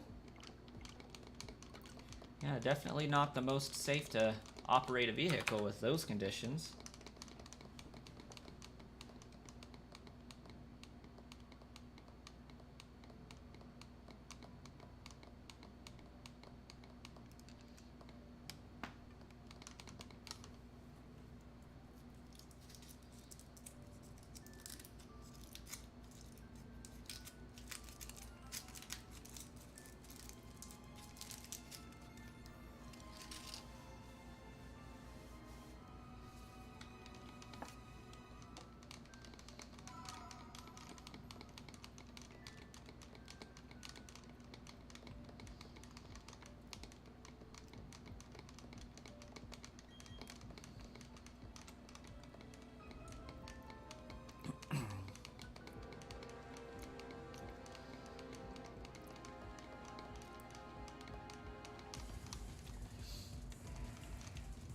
Oh, come on, D-Hit Kill, don't get my hopes up now. You know that it is a goal of mine to get sponsored by Raid Shadow Legends, right? But only so that I can win a race with my friend. I mean, realistically, he's bowed out of the race and all that, but there is still a possibility that he could, decide to enter the race and still win. Like, it's still within the realm of possibility.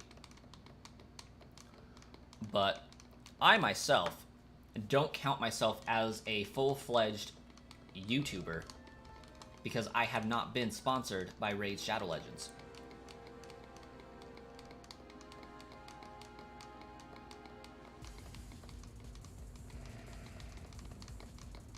I'm still a flat.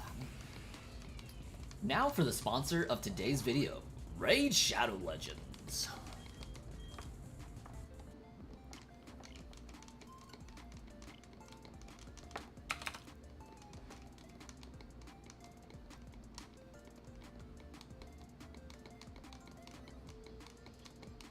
Oh no, seizures are not great to watch at all.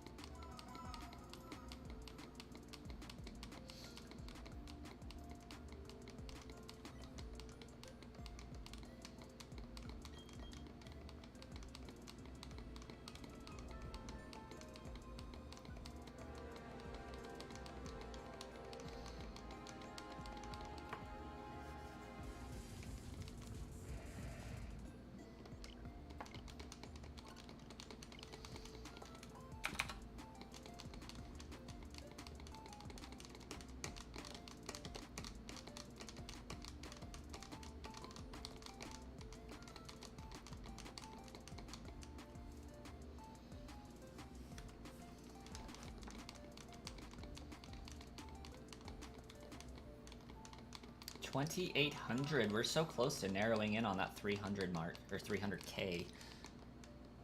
3,000. I can freaking math.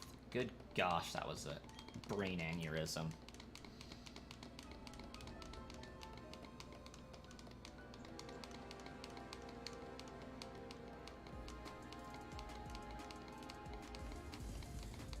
Turns out you just didn't rest properly for a week. Yeah, YouTube be like on people today, not letting anybody finish a thought.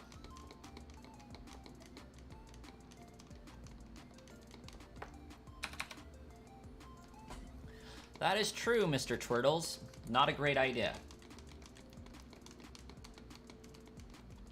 Accidents can easily happen.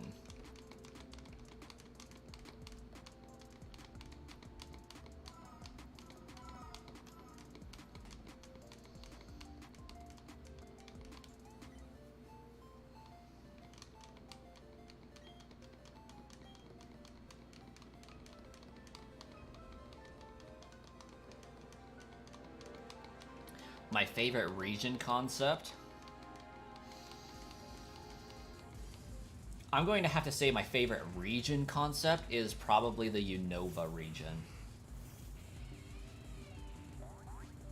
I am quite fond of the Johto Kanto being connected. But I gotta say, like, as a cohesive region, my favorite idea is the Unova region.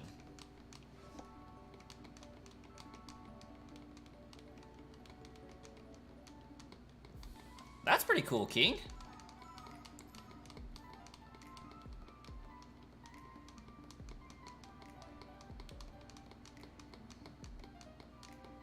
Hey, Doge, welcome.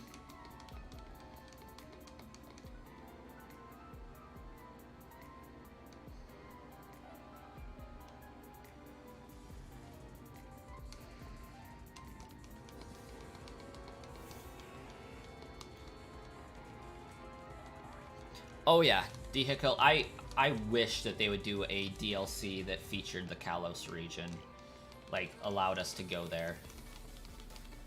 And who knows, maybe the Blueberry Academy is from Kalos. I don't know. That'd be cool. Oh, this is your first time seeing a live stream? Well, welcome. It is possible we can get a third DLC. I have heard rumors about the Pokemon Company slowing down their production of the games to give us a better quality product. I still need to research if that stuff is true, but if it is, that's pretty cool.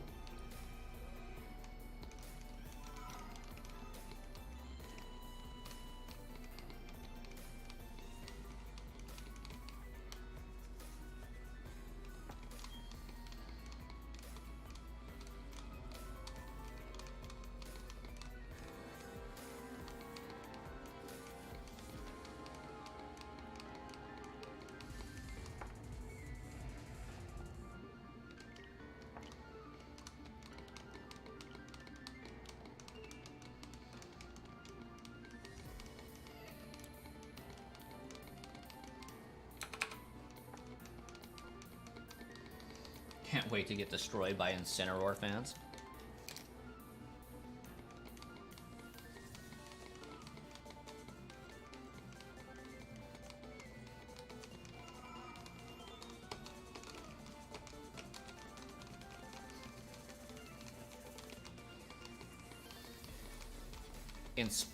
Incineroar's got nothing on my Swampert boy. Actually, it probably does. I don't know.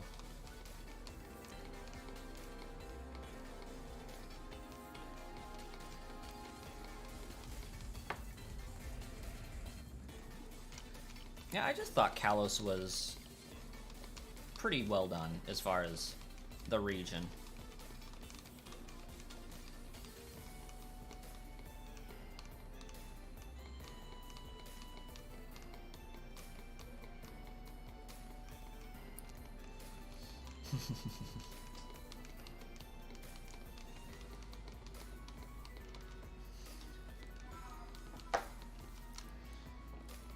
Just get my tanky Swampert on that Incineroar train.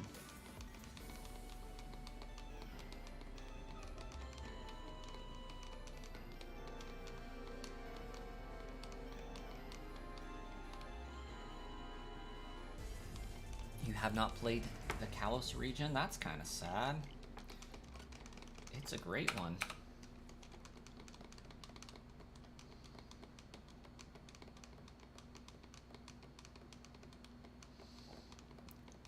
Doberman, nice, nice.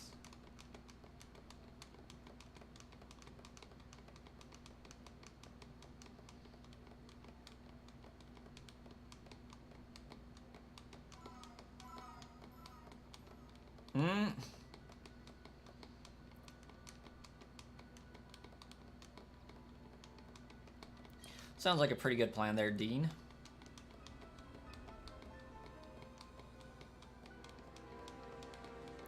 Anyone remember Wi-Fi play? Oh my gosh. You guys know how hard it was to get the Nintendo Wii to connect to my internet back in the day? Wirelessly and all that? Like, you had to buy the Wi-Fi dongle. Oh, it was so brutal. In the DS, getting the DS to hook up to the internet was insane too.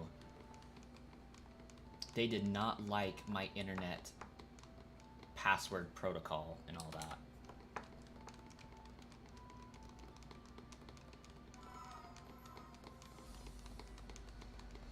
Eventually we got it to work. I was able to successfully play Animal Crossing with other people online. It was great, phenomenal, fantastic even. Top 5 favorite Pokemon? Well, Swampert is definitely up there at number 1. Second to that, I have to go with my Scolipede. I think Scolipede is really awesome. I've never been asked top 5 before, but Swampert and Scolipede are definitely my top 2.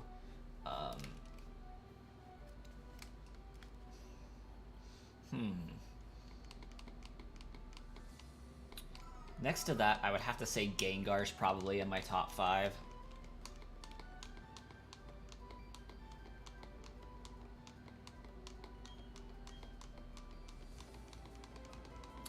And I am not sure if I have the Shiny Charm in this game. I believe I do. But for these, Shiny Charm is irrelevant.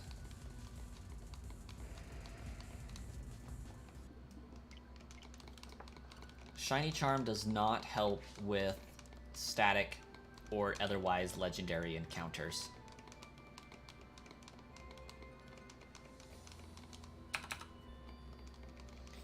Yeah, I've never really checked.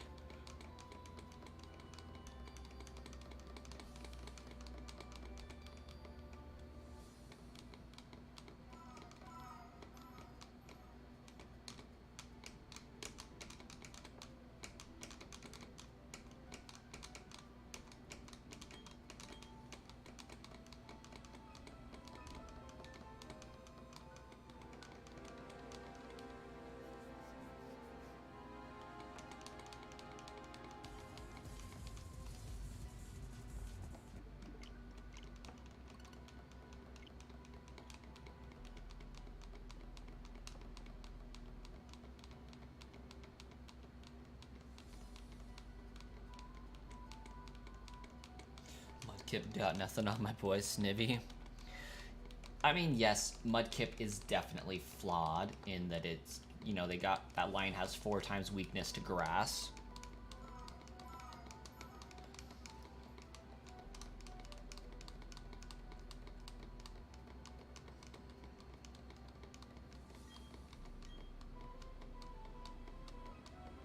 Gotcha. I can understand Gardevoir being among those. To add to my list, Ampharos is definitely one of my favorites as well.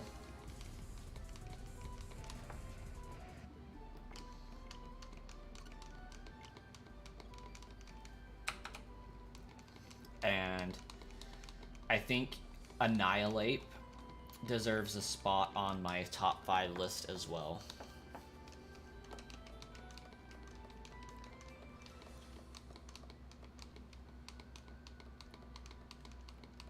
Oh my gosh, Flygon also amazing. I do love Flygon. I love Bagon, and I love Metagross as well. Like, Gen 3 just had some bangers, guys.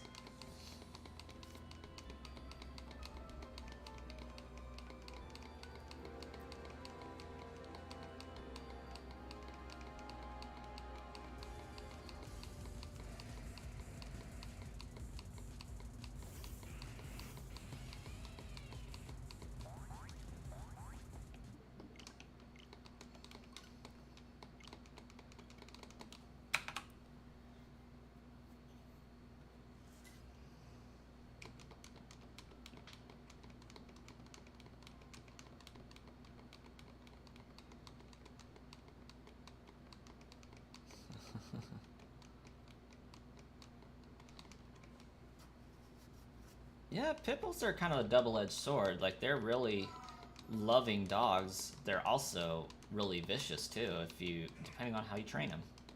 I mean, they can go both ways. Baby coin is up. Steven Stone is the best champion. Although I can see why people would place Cynthia above him, but Steven Stone is like the most champion-y champion there is as far as fulfilling champion duties and being involved in the world. He is a gentleman and a scholar. Okay, I'm going to take a brief break here. I'll be back in just a moment. I'm going to go get baby coins settled in and all that fun stuff.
And we're back.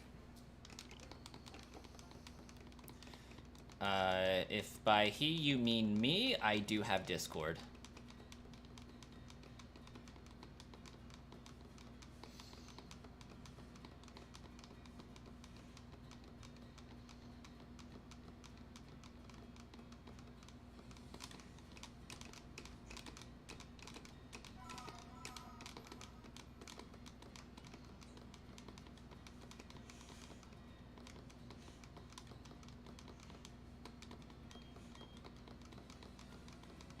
Hey, that's awesome, Kingsguard.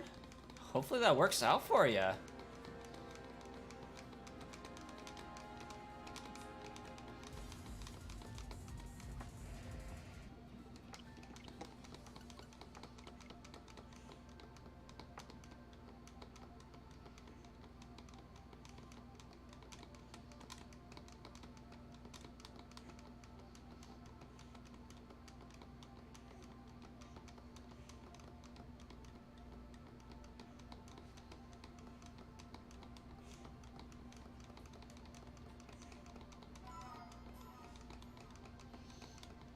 Oh, that's crazy, Mimikyu. I didn't think they could do that one.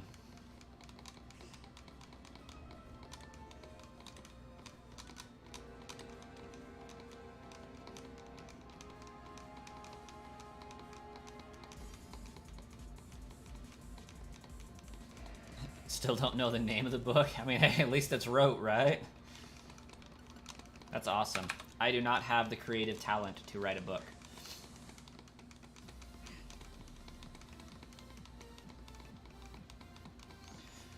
Ironically enough, my brother has a pit bull.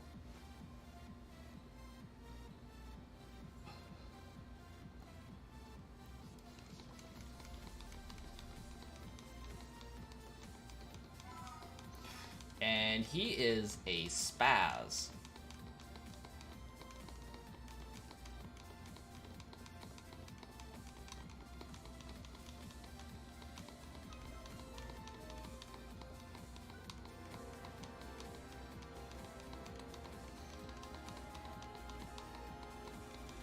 I would like to get a husky.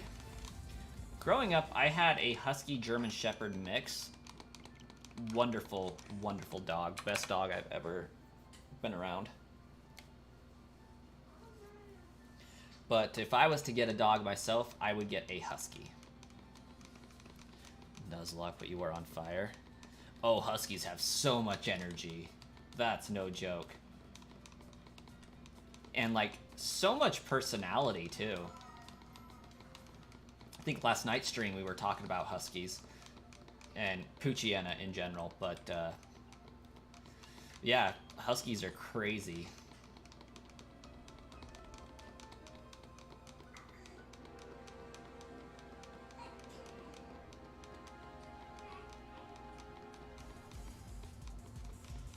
David has a husky. Epic. We kind of have a husky. I say that loosely. We take care of a husky on occasion.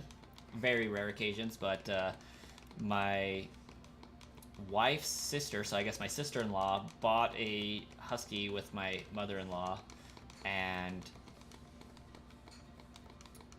it's kind of like a community dog at this point.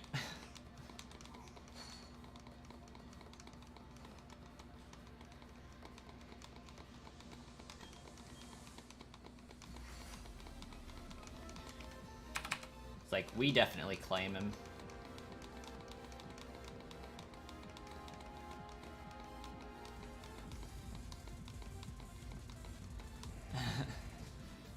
Scarlet and Violet definitely participate in the shiny-flation.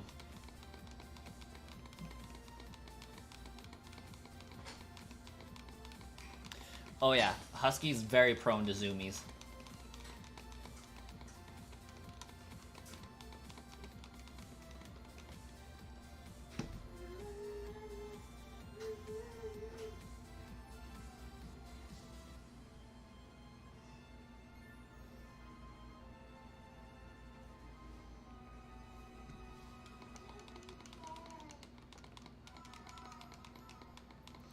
A dog with a lot of zoomies is a happy dog.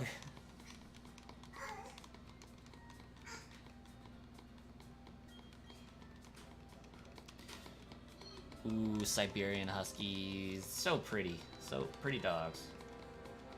Easy peasy. Welcome. Lurking while at work. Hey.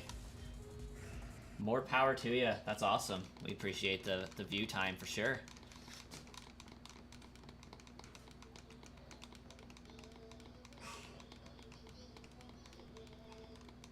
I like the black and white Huskies with the blue eyes. Much more than the reddish ones, but gray ones are so cool as well.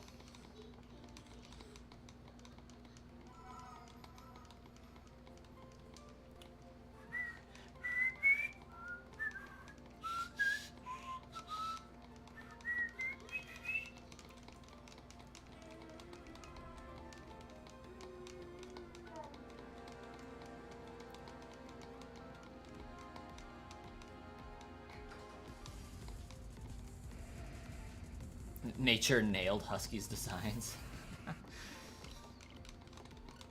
For the most part, they're perfect for my climate. Like, it's pretty cold here most of the time, so snow dogs, definitely a good dog to have.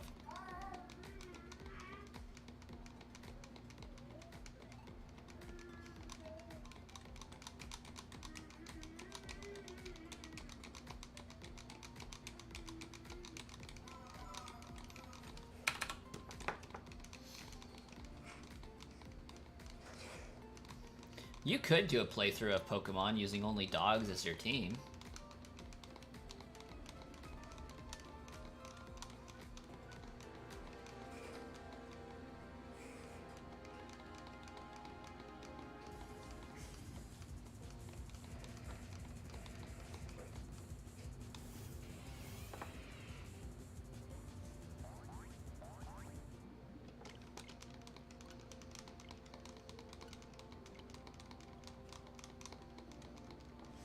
Huskies need so much attention.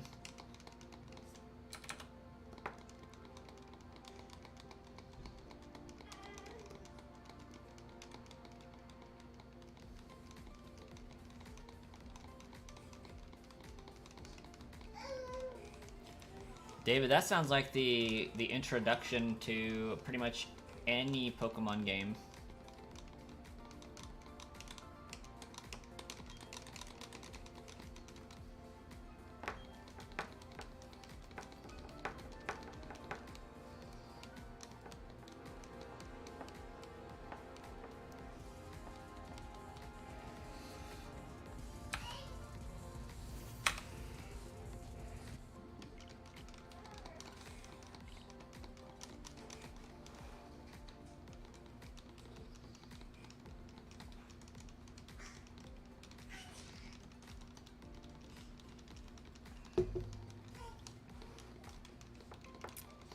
Oh, I would so beat that Pokemon challenge, Twirtles. Pokemon, but you can only use HMs.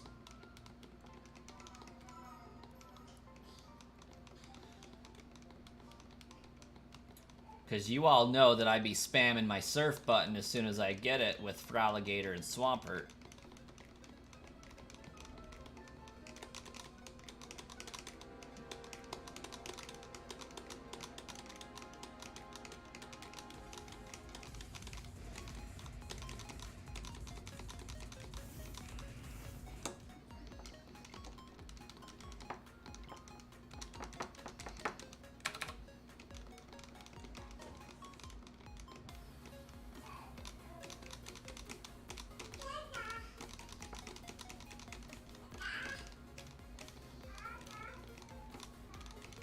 She's your Velcro dog.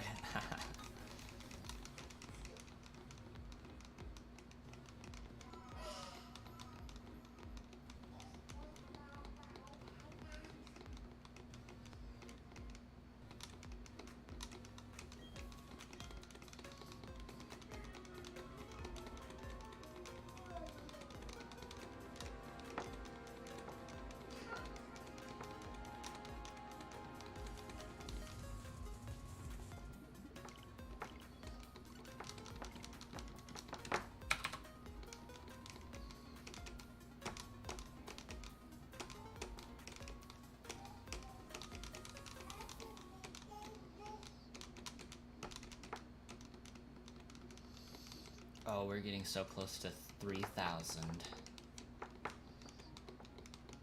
I feel like this hunt's gonna dash my hopes and just end short of 3,000. Welcome back, Ian.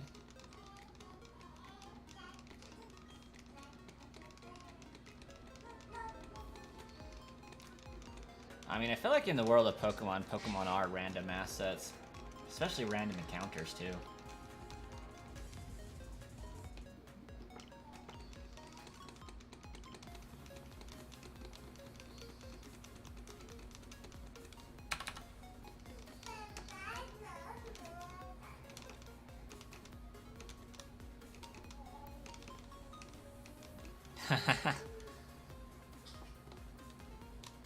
This thing's stainless steel. Very rare.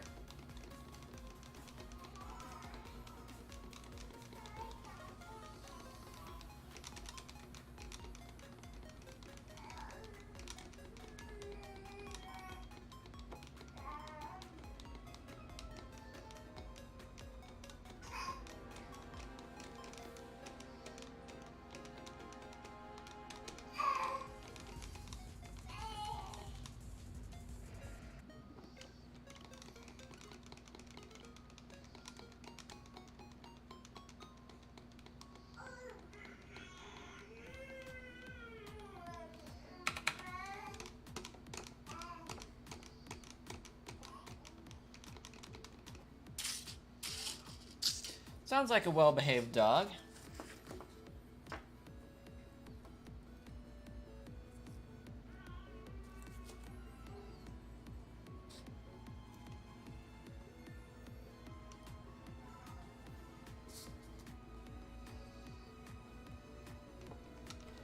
The odds of that happening are in the millions.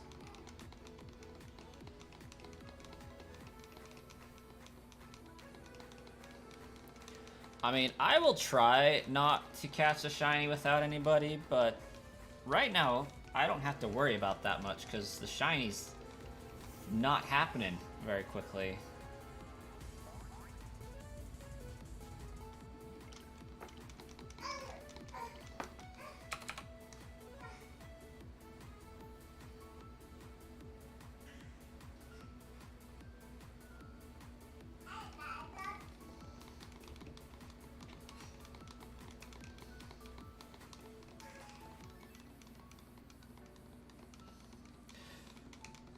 I would love it if I could find the shiny at both times, like both games at once. That would be so sweet.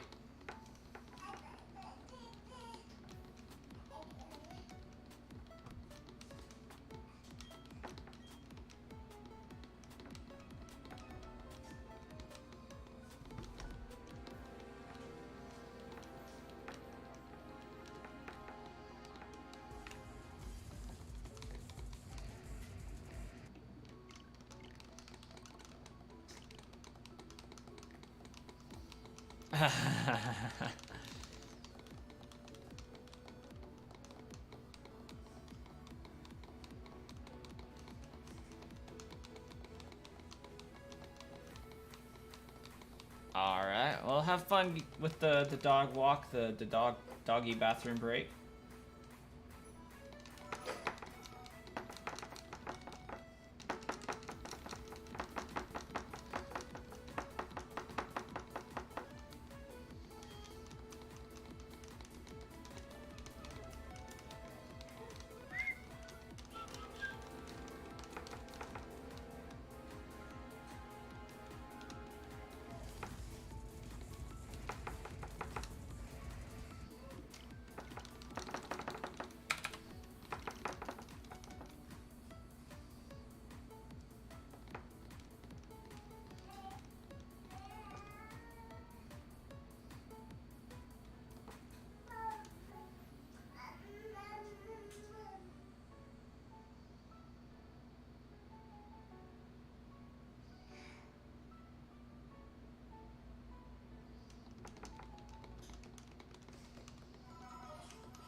Just when I click to encounter it.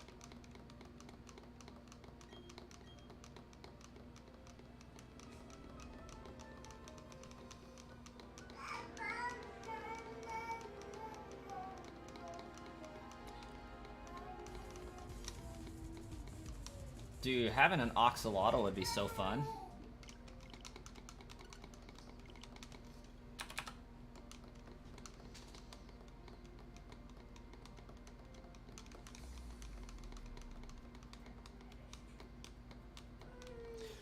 Do you have any plans to do that soon, Dean?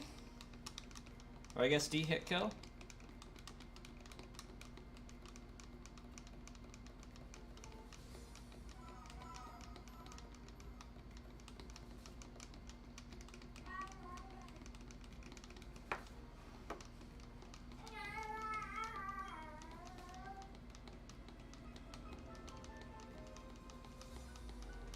Yeah.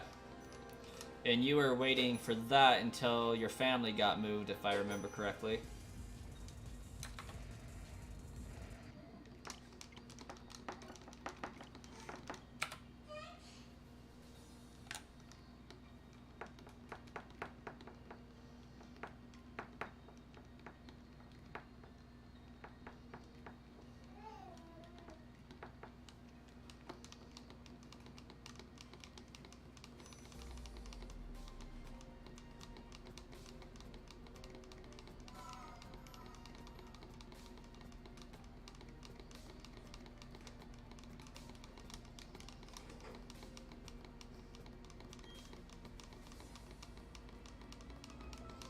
Yeah, I'm not a fan of spiders myself.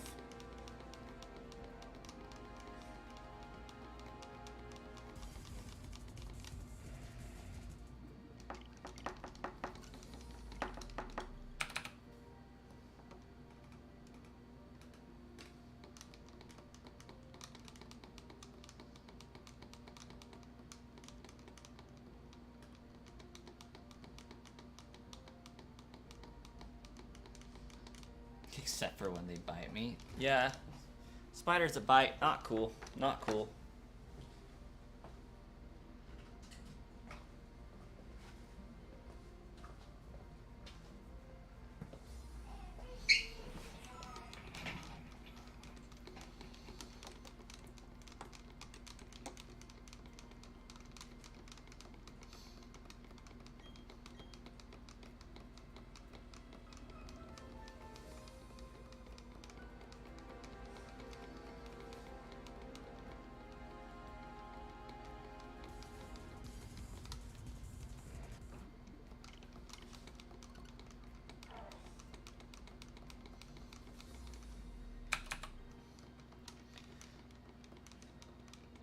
If I was to do anything, I would do falconry and get like a killer hawk.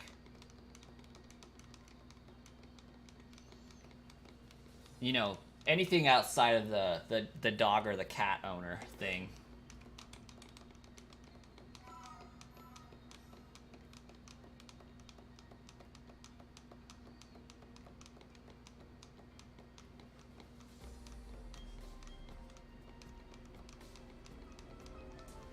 Some even kick hairs at you, like... Yeah, aren't tarantulas' hairs, like, really, really wiry and, like, potentially needle-like? Ian, I have not done too much experience with Pokemon ROMs and Fakemon. A while back, I did have a randomizer race I was doing with one of my mods, Kenny. We did a Pokemon Emerald randomizer that he set up, and that was a lot of fun. We still have the save files. We need to continue it, really, but it was a blast. Ended up catching a Deoxys, and can I just say Deoxys is so overpowered in that game? Well, I guess since everything was randomized, to add insult to injury, Deoxys was a randomized with Wonder Guard, so yeah, unless it was super effective, it wasn't getting touched. It was great. It was like a god tier run.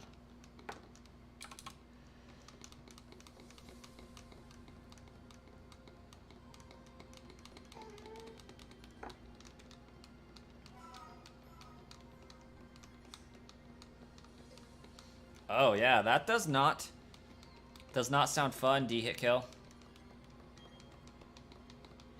Urticating hairs. I don't even know what that is. Alright, Kingsguard says shiny now. Let's see if they're right.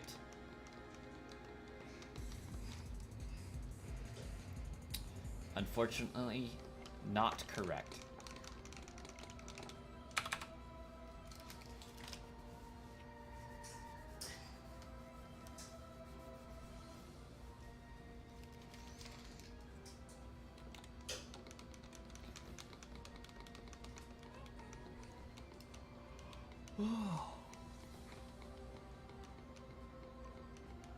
I contact my opinion.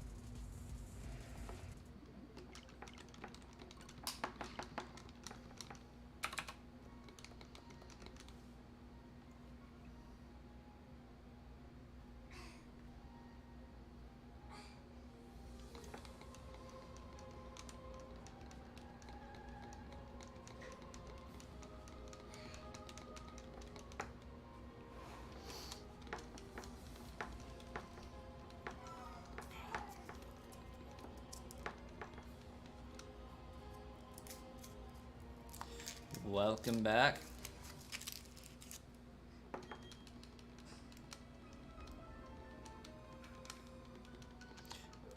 I think the craziest part about that sentence, D-hit kill, is that tarantulas have the ability to throw hairs.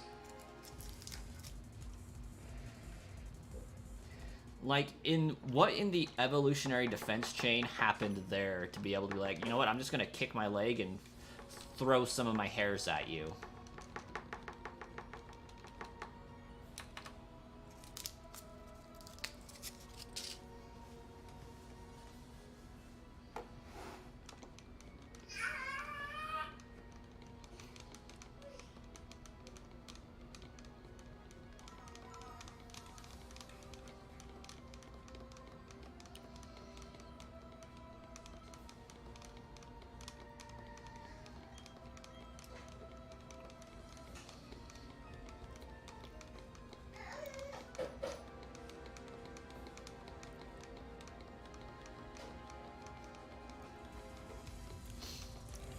Flying squirrels just sound so fun. But I remember you saying that they were a lot of work. And Kingsguard, yeah, if you're gonna do YouTube, minimum i5. And it also depends on what on YouTube you would want to be doing at the same time, but I personally run an i7. I have 16 gigabytes of RAM. Actually, I have 32. Now that I think about it, I have two 16 sticks. Some of my video rendering, especially with the little animations going across the bottom, takes up quite a lot of resources on my PC. For the longest time, I couldn't figure out why my PC kept crashing when I go to render a video. I didn't have enough RAM in it. But if you're just streaming, an i5 would do fine, as long as it's got a good internet connection and probably around 8 gigs of RAM. But an i3 is just not going to be able to process things fast enough in a lot of cases. Yeah, I personally use OBS.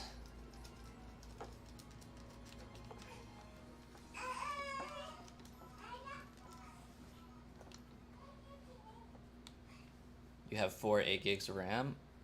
Okay. So you got 32 as well. That should be sufficient for the RAM. But yeah, the processor, definitely not doing you very many favors.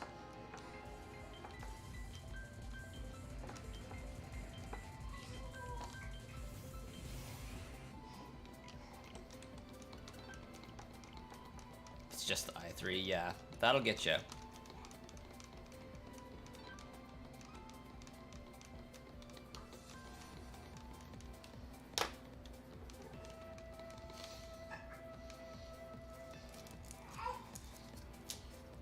I think the only time I've owned anything less than an i7 is when I was in junior high, and I had $300 to buy myself a laptop, and I got a Pentium processor in that, and that was a nightmare.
Yeah, I'm hoping that Darkrai doesn't take similar amount. I don't know, David. I don't know. Depends on when I get tired of streaming. I'm personally shooting for 3,000 encounters today, so I might stream until 5. Babycoin seems to be pretty happy, but I do need to give him some time and attention. So I would say maybe an hour and a half longer, then we'll take a break, and then I'll probably be back in a little while. I don't know. See what happens. I do got some errands I need to run. I need to go to Walmart, grab some rewritable DVDs. See if I can do a return for some stuff that I bought that I don't need.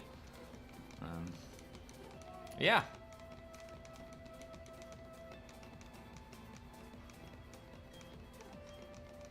Oh yeah, Kingsguard, that'll get you.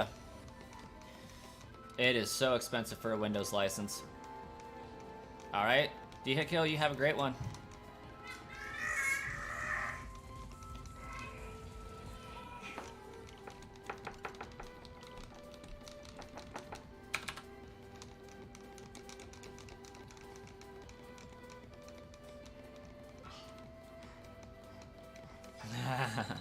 Bugs are crazy.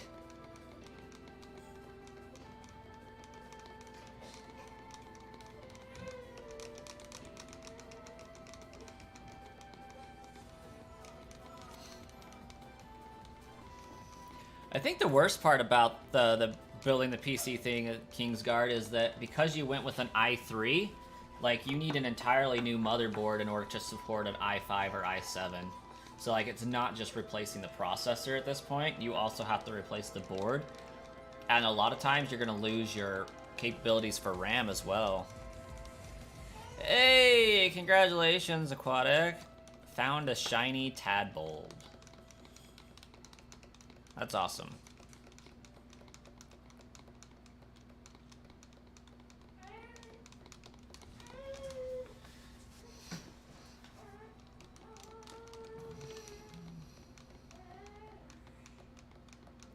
I remember building my first PC. Oh yeah, it has nothing to do with your motherboard, it's the socket size. Sockets for i5 are different than sockets for i7 and i3 as well. So each motherboard only accepts generally a specific socket.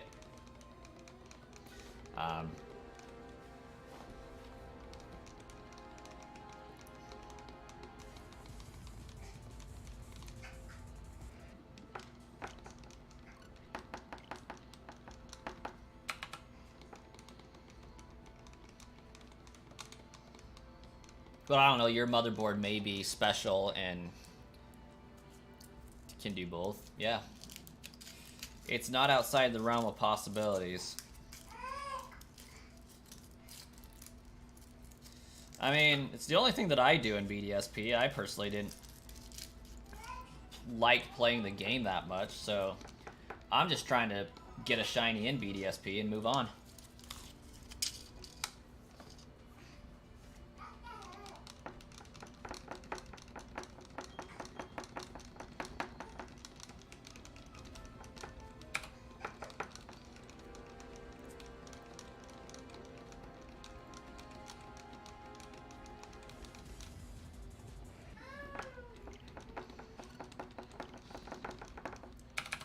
Shoot, Kingsguard. Back in the day when I built my first PC, I went with an AMD board and an AMD processor. I got the Bulldozer core back when it was first coming out. I think it was like an A8 is what it was called. A8 Bulldozer. Oh, I was so pissed off when I found out that it wouldn't work with my Elgato capture card. Like, its specs were high enough, it was just incompatible and would not work.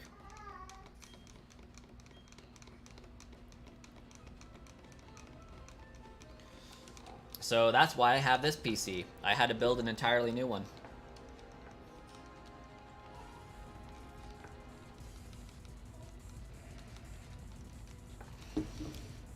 Roaring Moon, welcome.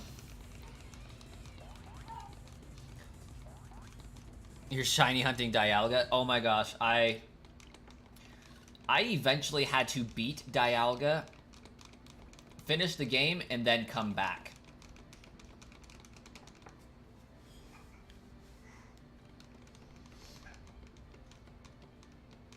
I definitely did that with Palkia.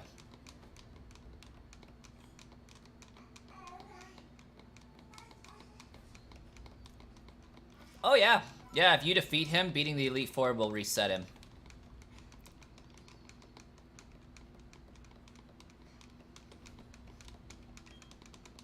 Yeah, you just can't catch him. You have to defeat him.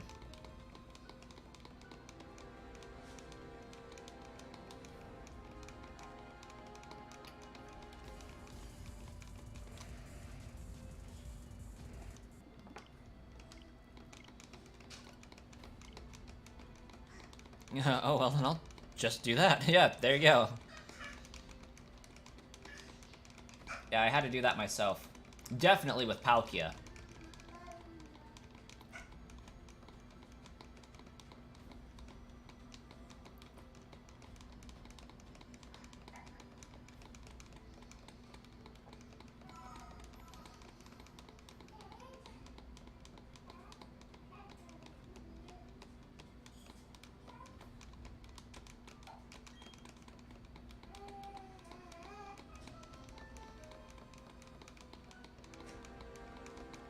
Go for it, Kingsguard. Shiny Ralts is awesome. Shiny Gardevoir, amazing.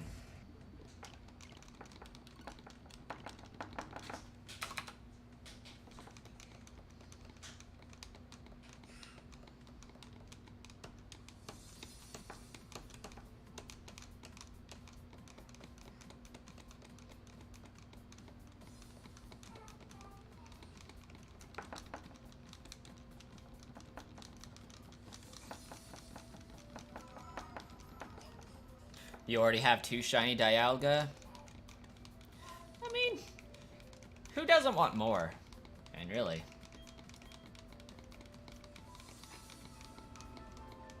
Your computer is autocorrecting you? I'm sorry. I hate autocorrect. Like, my relationship with autocorrect is one of love and hate, definitely. It's like, I love that it corrects my misspellings into correct words, but gosh dang it if I don't want it to let me have my slang terms when I want them.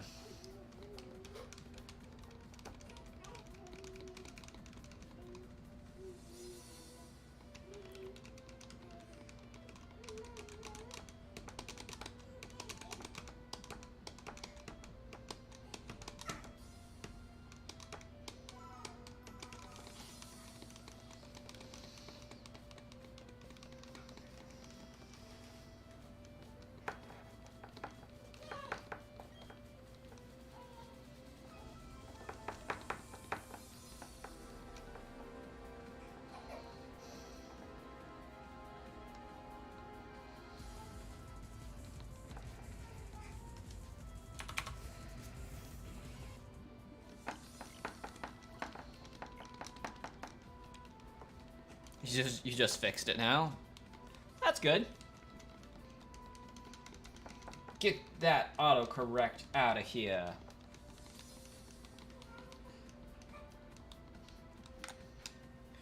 Worst shiny Pokemon? I mean, for me, Goldango is probably the worst. Second to that, Regice, and third to that, Regieleki.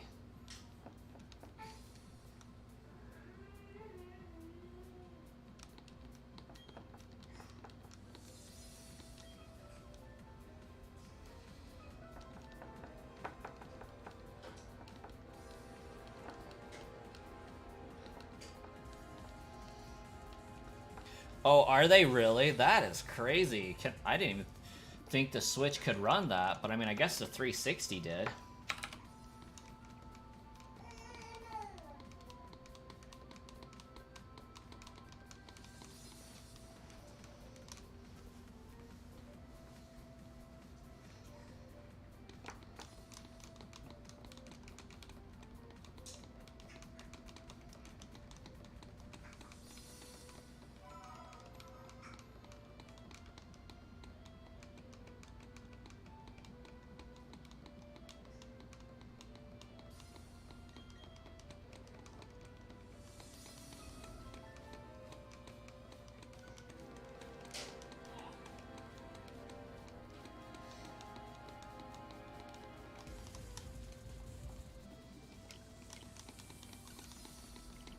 I hope it has the zombie DLC.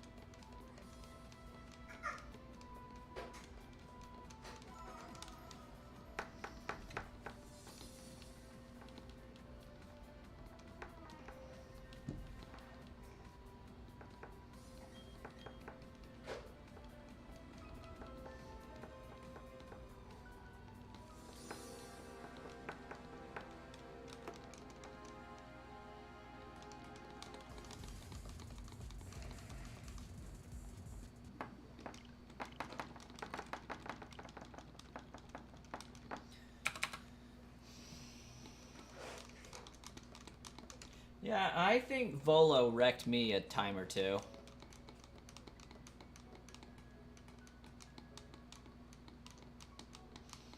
I think the closest thing to a zombie Pokemon we have is Runerigus.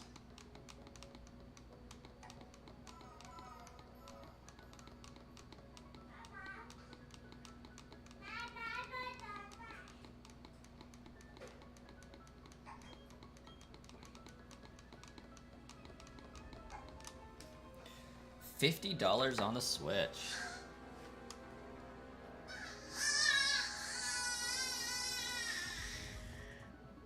Ooh, that one hasn't.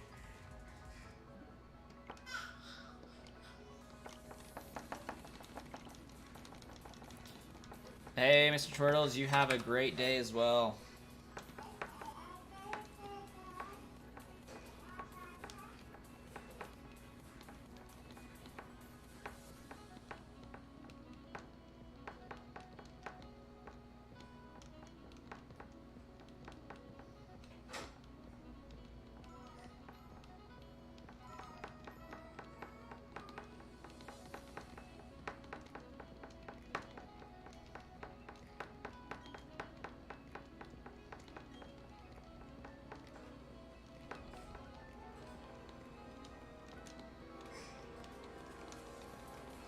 Parasect is a zombie.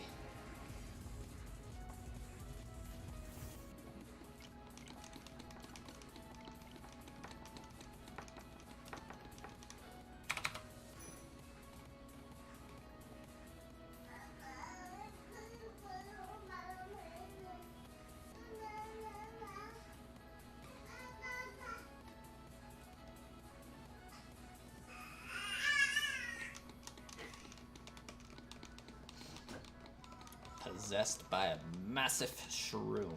Yes, yes it is.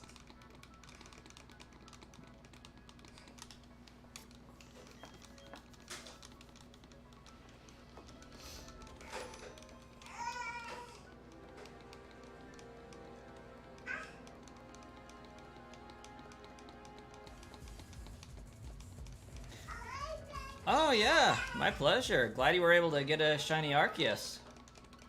Yeah, that's been a minute ago. But welcome to the first stream. I try to be decent. It's a little bit harder to stream these days as Babycoin has to be in a cooperative mood.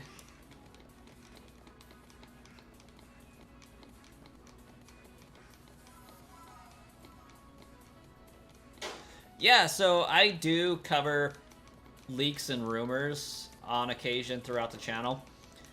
Did a lot of that for Pokemon Legends Arceus and Brilliant Diamond Shining Pearl. Didn't really do it much for Scarlet and Violet, just because I had other things that were going on at that time. But I really want to find time to do it, but I would much rather just be streaming and chilling and finding shinies and getting things taken off my list than that avenue. But yeah, I do want to be able to be known as a channel where we can get Pokemon news, updates, and leaks on as well. But yeah, absolutely, Roaring Moon. Family comes first. Definitely got to make sure Kiddo is fed, happy, and has a place to sleep. So that's the bulk of what I do now. I actually haven't played Earthbound. I think I have it.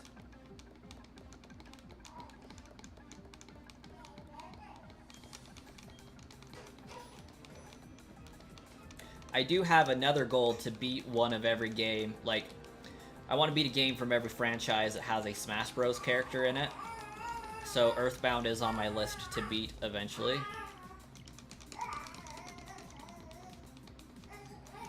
Oh my gosh, Super Mario RPG's epic.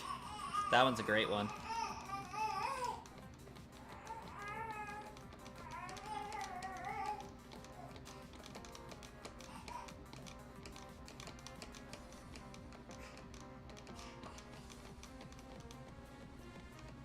Oh yeah, you gotta pre-order the remake. That's gonna be so fire.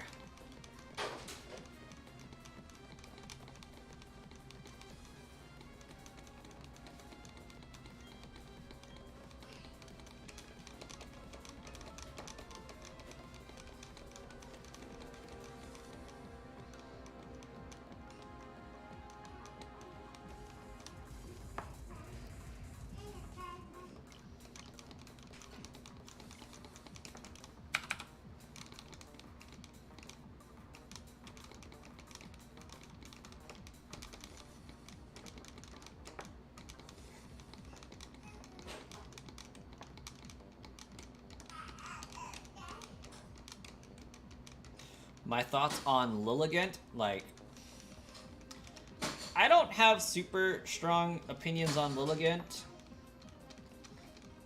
I didn't really use its new Hisuian form either in Legends Arceus.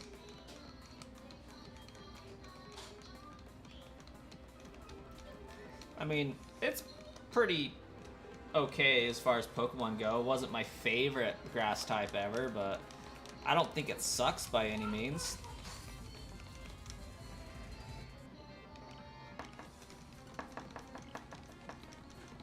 You want to leave, but you don't want to leave.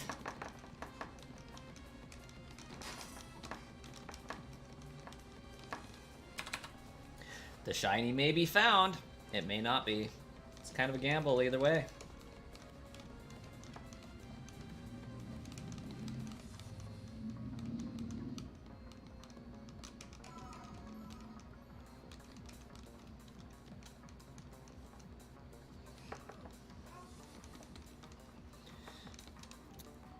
Yes, Livani was better than Lilligant. And that's probably why I don't have any thoughts about it one way or the other. Is like, I went with Livani.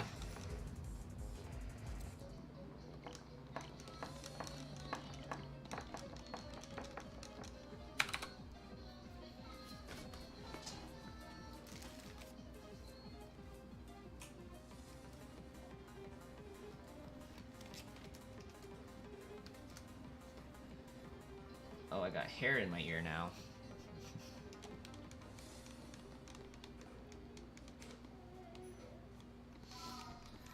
Yeah, I've usually found other grass type Pokemon to use on my team. Usually it's Levani because I never chose Snivy or Snivy as my starter. Always chose Oshawott, so I usually needed a grass rep, and it usually ended up being Levani.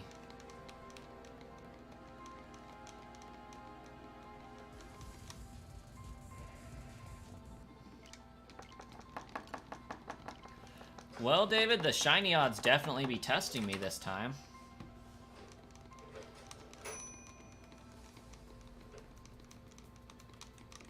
The Sailor encounter theme from BDSP. Don't recall that one right off the bat. My favorite is Route 1. Calling it at 3,000. I really hope for 3,000. Because I just think it'll be great to have 1,000, 2,000, 3,000, 4,000, 5,000. And I feel like 3,000's a fair encounter.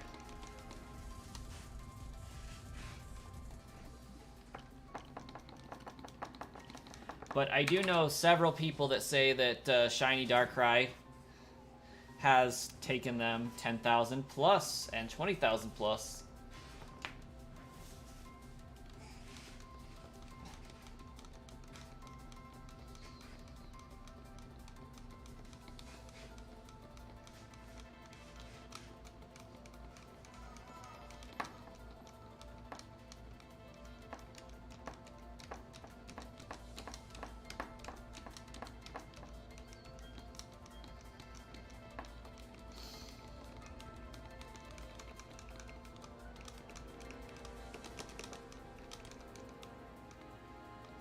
Oh yeah, Shinx is the shiny that I found the most of.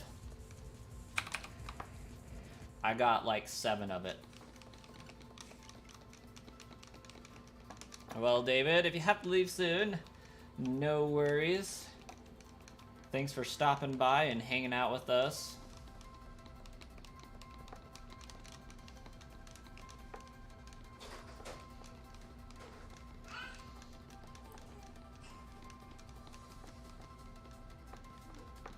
I'll probably be streaming for the next hour, maybe, if Baby Coin is still happily playing over there.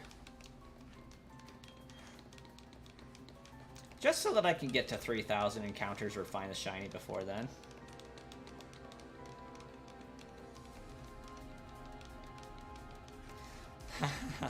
You have 13 shiny Geodude? That's awesome. I mean, I would say shiny Squirtle, but I don't count Pokemon Go just because of how absurd the shiny rates are on Community Day.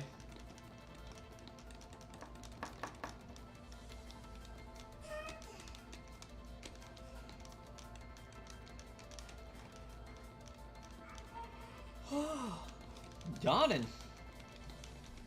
That whole no soda business is kicking my butt.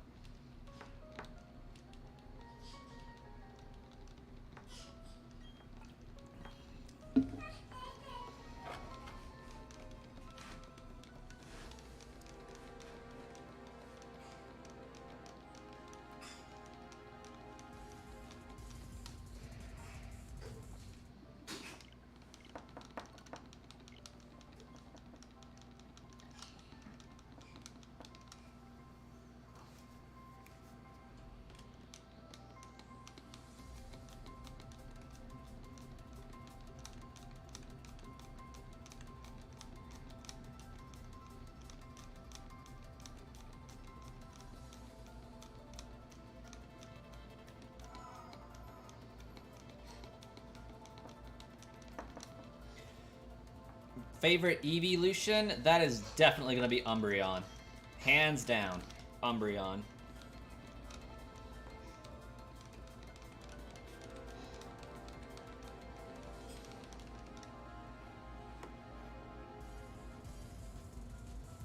Bye, David.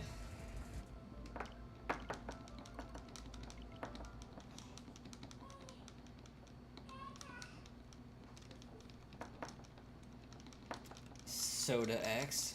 I read that as Sodax, just so you know, but Soda X, where the fizz blast you off to the moon.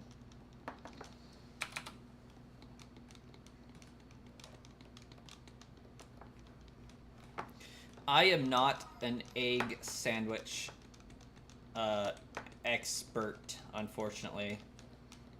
I still have to look at guides when I'm making sandwiches. But I believe for shiny eggs you want, or not for shiny eggs, but just for eggs in general, you want 2 Herba Mystica. Doesn't really matter the kind, I don't think, but I usually go for salt. Red onion, green peppers, tomatoes, and hamburgers.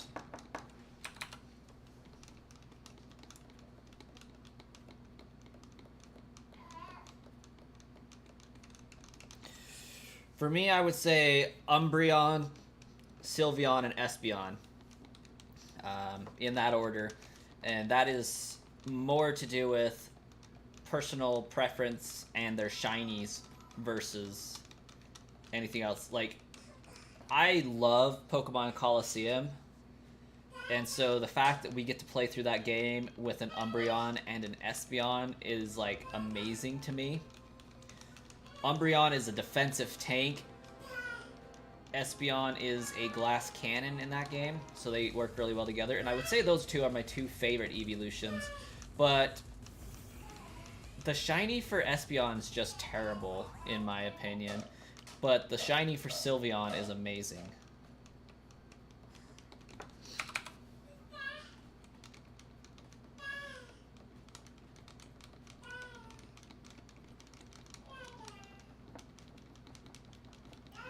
You gag at Jolteon's shiny.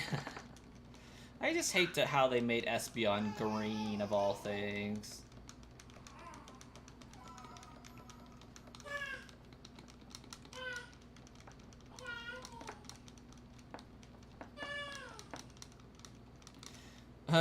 All your Galarian Weezing always explode? That is terrible luck. Like, wouldn't it be better to, hunt a shiny Coughing in Galar that hopefully doesn't explode?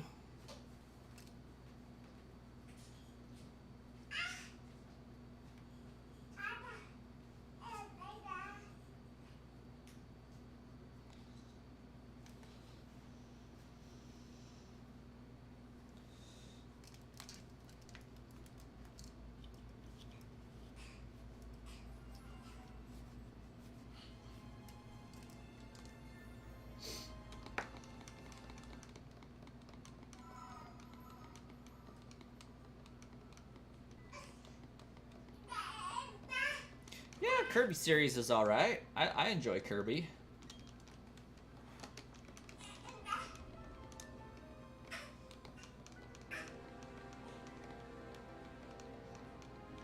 My kid's over there body slamming a Pikachu.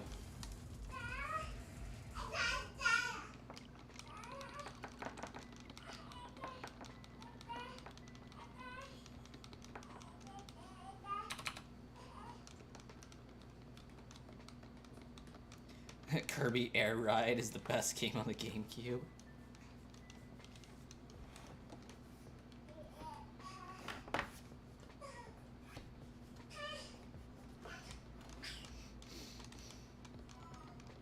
I don't think I have ever played that particular one. I do know that on the DS, I had Kirby Canvas Course, and I was not a super big fan of that one.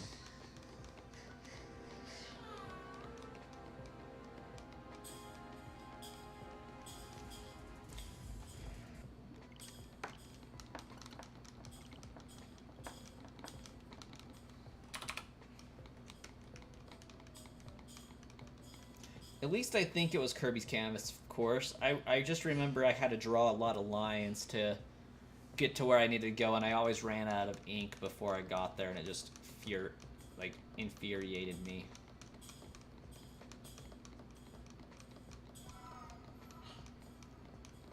I disagree. Meet me in the ball pit.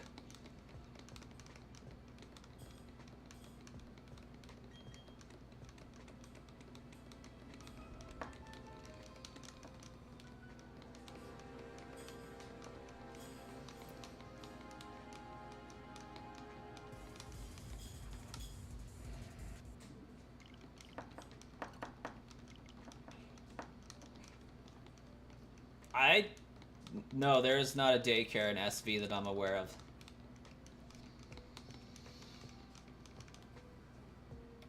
Because all of your breeding takes place at a picnic.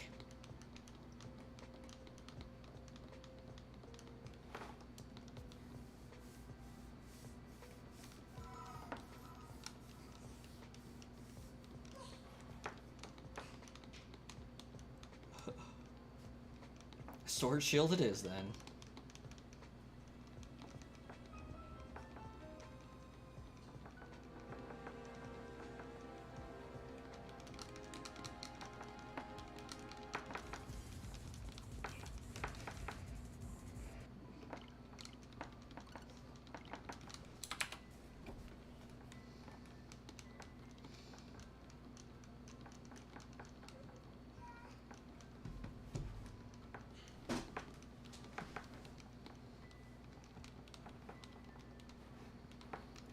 Character. I am the daycare now. Yeah, you know, we can all be Pokemon breeders now, all that fun stuff.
Where you can beat Pokemon without becoming champion?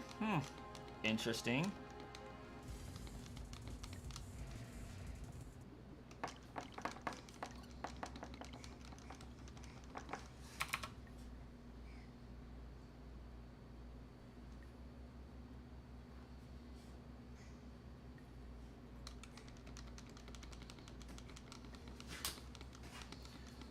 Alright, after this encounter, I'm going to need to take a break for a brief moment.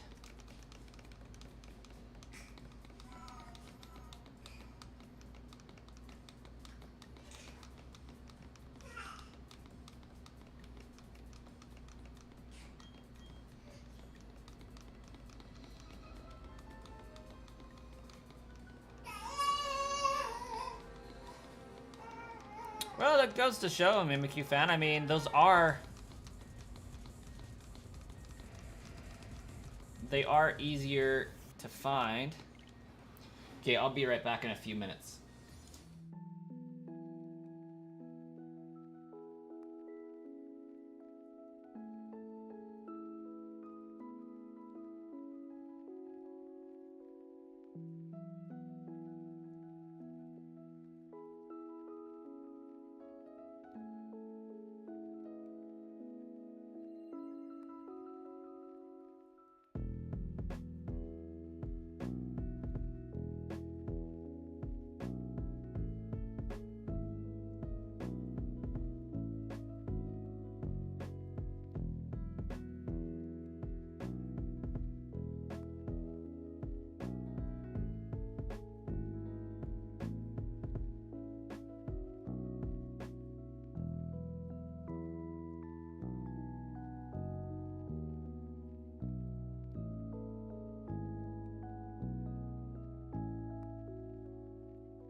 There is no way we went through all of that music.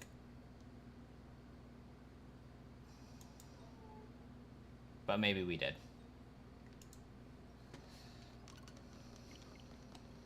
What did I miss while I was gone? Not much, it looks like.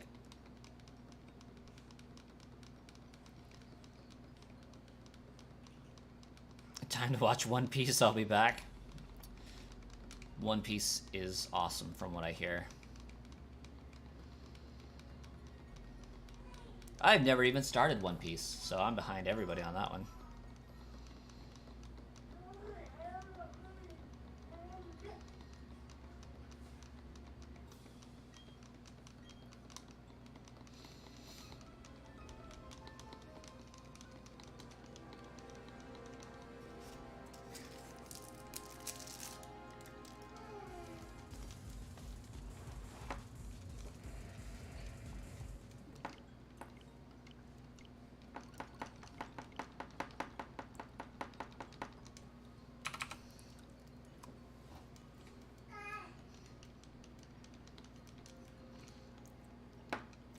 I'm pretty sure that picnic art exists.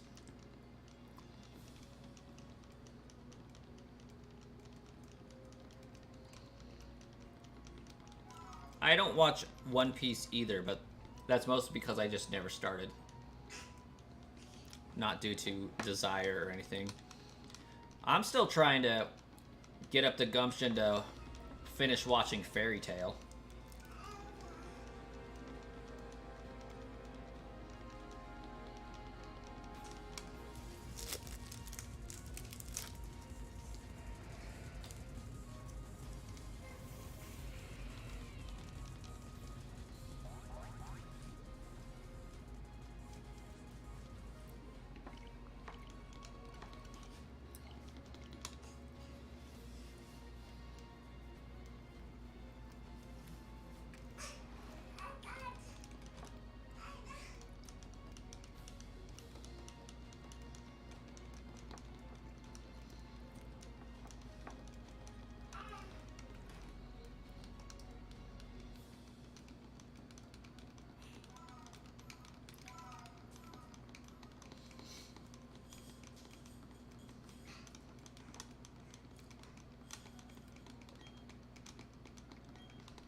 Right now, evidently, my favorite stuff is shiny hunting.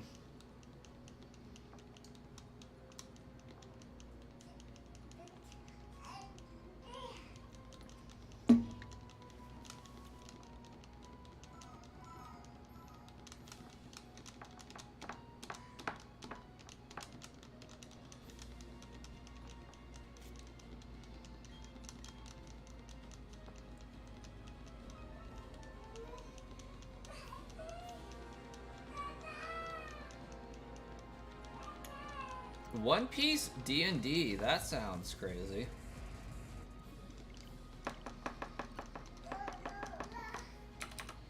The level of effort that would have had to go into classing yourself and figuring out all of the stats and learn sets and everything like that's crazy.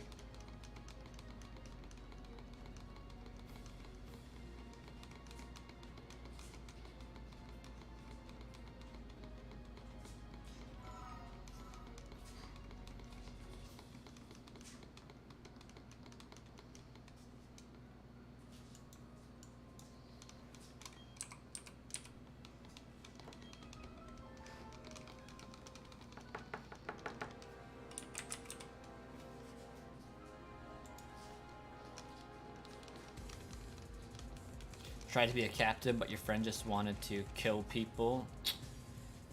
That's unfortunate. Yeah, it's hard playing D&D sometimes, because sometimes you get that player that just wants to cause chaos and not stick to any sort of group decisions or anything. And other times you get a DM that just wants to be a jerk.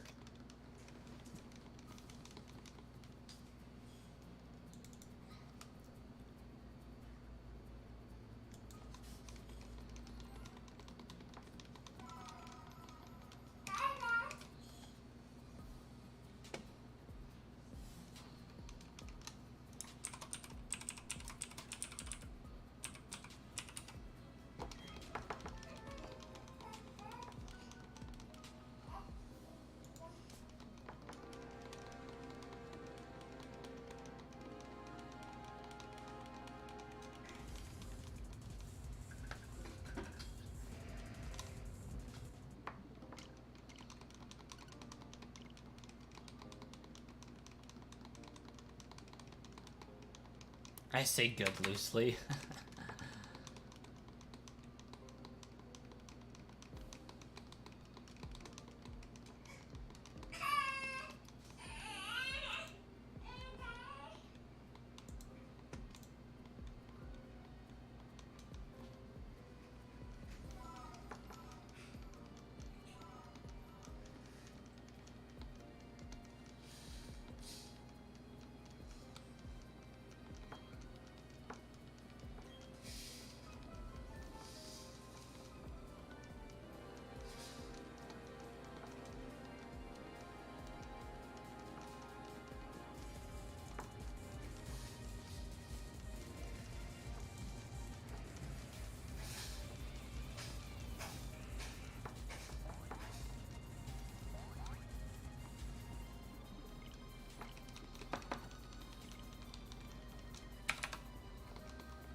Yeah, Flame Body helps with hatching eggs.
Sometimes a simple act of resetting is terrible.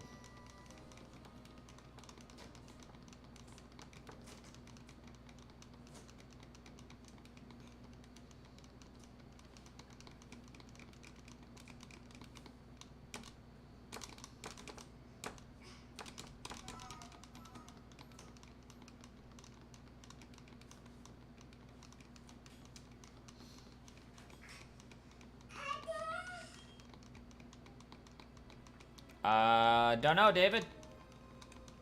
Probably when I get 3,000 encounters.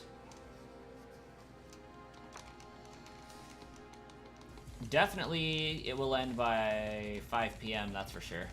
I got stuff I gotta go do. But it will probably be back later anyways if it does end, so...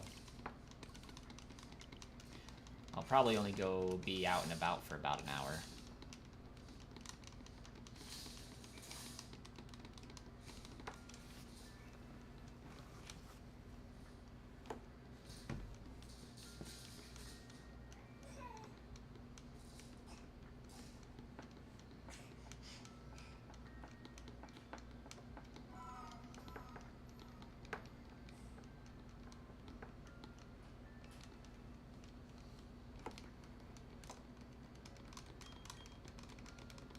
You really want to play Twilight Princess?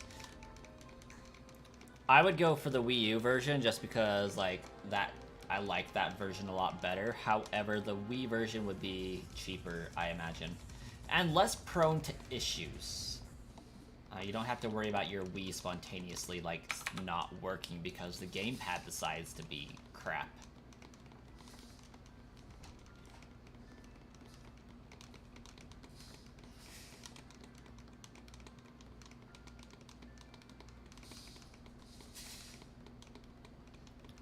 Twilight Princess is a great Legend of Zelda game.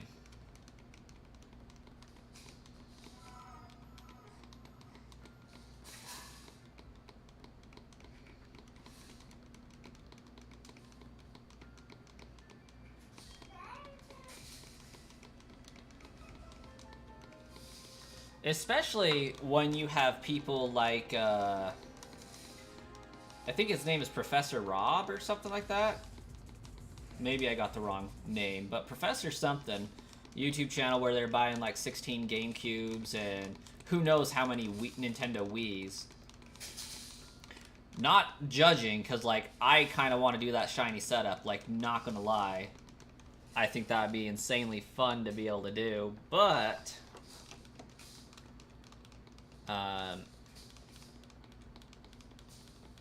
I have it with Switches, so I understand. I just don't have them programmed all shiny hunt.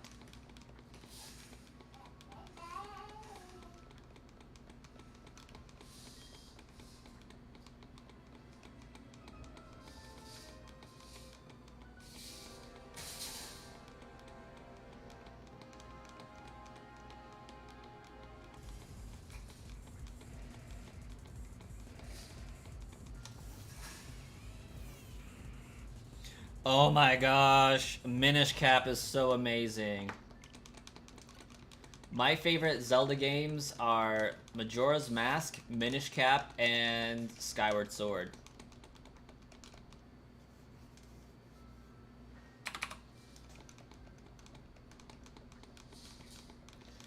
Though, Wind Waker and Twilight Princess aren't far behind that.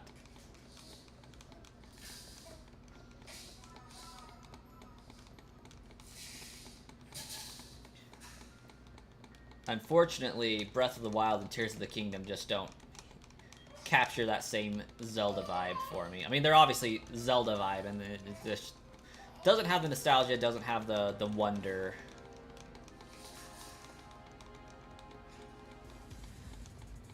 See, I still need to technically beat Spirit Tracks. I've played it before, I've just never beaten it.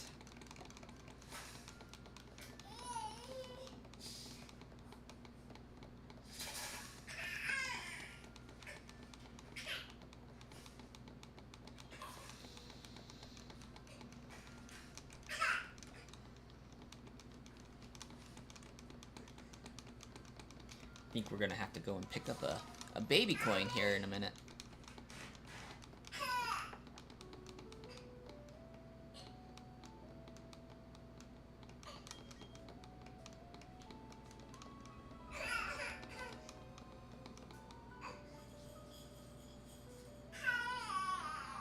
Okay, I just had to stop and listen there for a second, because this music is actually going in and out of your left and right speakers.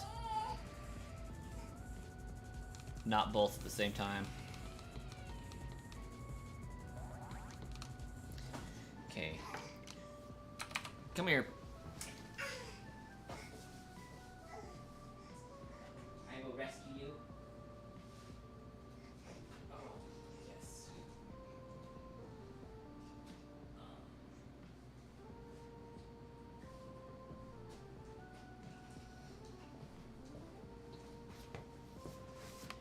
Can't be left out of an entire stream. That would just be not cool. Volcarona is a cool Pokemon.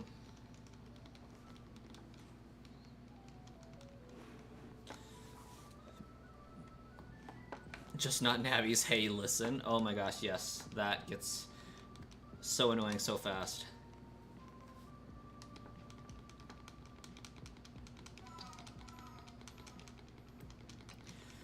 What I do find more annoying than Navi's Hey Listen is Tattle's, or I guess it's, yeah, Tattle's ringing sound, especially when you get to Ikana Valley. It'd be crazy.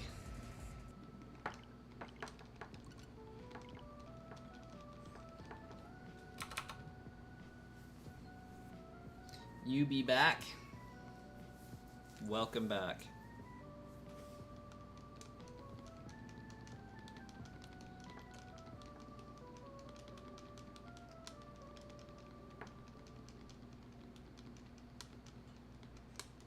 It's gonna be so weird when this kid actually has hair. At least Navi can give hints.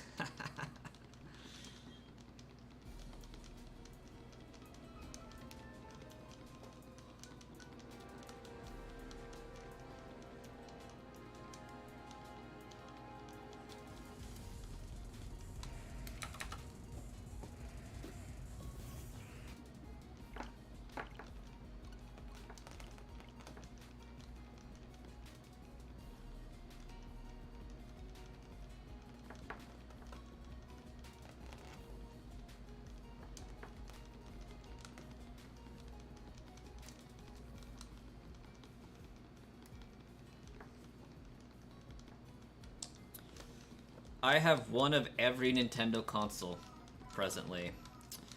Had to rebuy them, of course. I have like 2 or 3 Nintendo 64s. Yeah, I feel like I have one over there, one in my case, and one in a box. Yeah, behind Pikachu, I have a complete in-box atomic, well, Nintendo 64 with an atomic purple controller.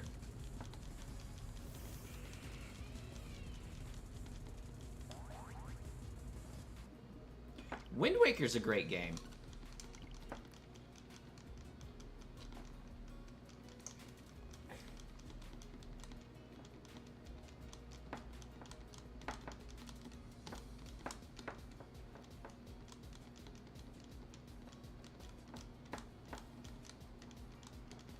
What I need to do is get the Super Nintendo player and the Nintendo 64 player.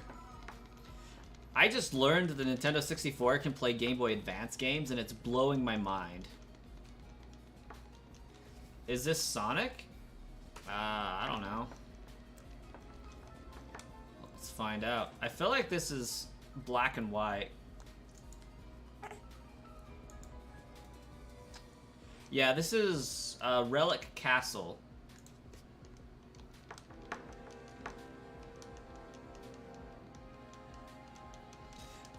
Ian, it's similar, but not the same.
No Ocarina of Time love. I mean, I do like Ocarina of Time, don't get me wrong. I just think that Majora's Mask is better.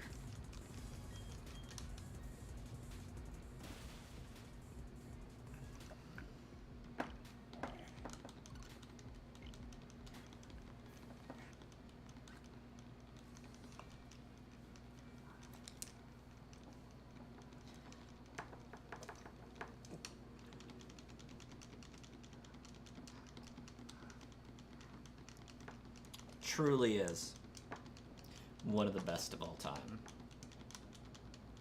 I just love how much there is to explore, find, and see for such a small area. Oh.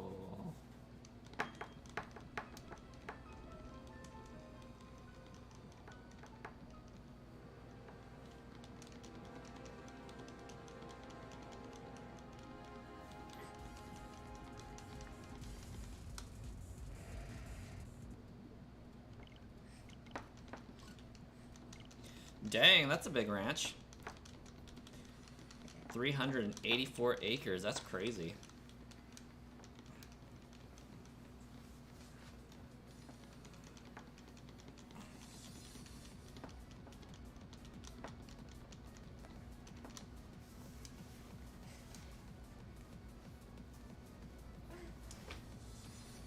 Okay.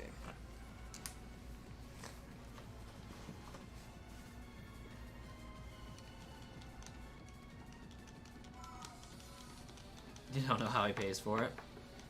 Oh, in California? Dang. Yeah. That is crazy. I'm thinking like Texas.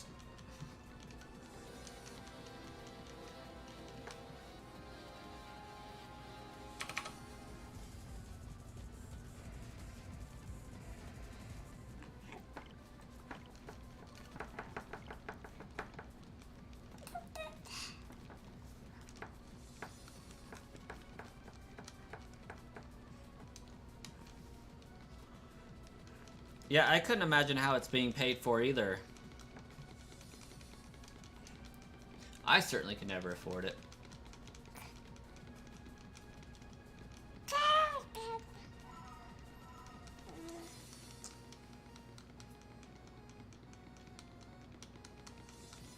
Longhorns and Japanese cow.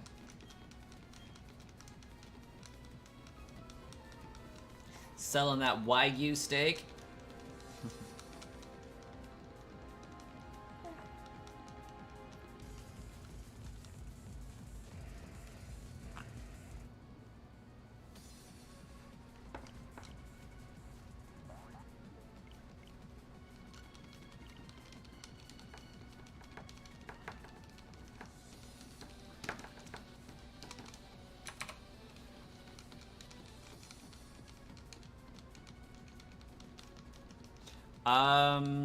I don't think I've played any of those three, Mimikyu.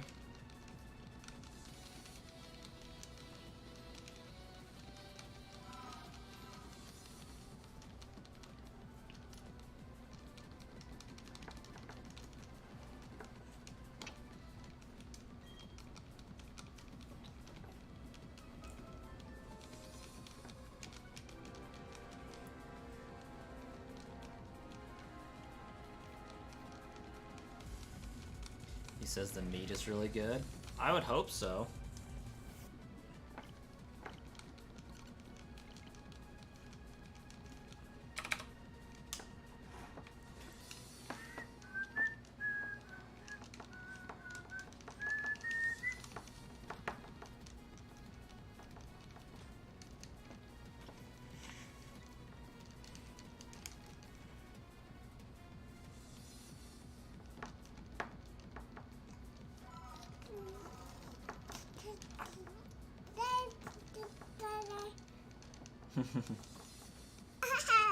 Yeah, you're being pretty quiet down there.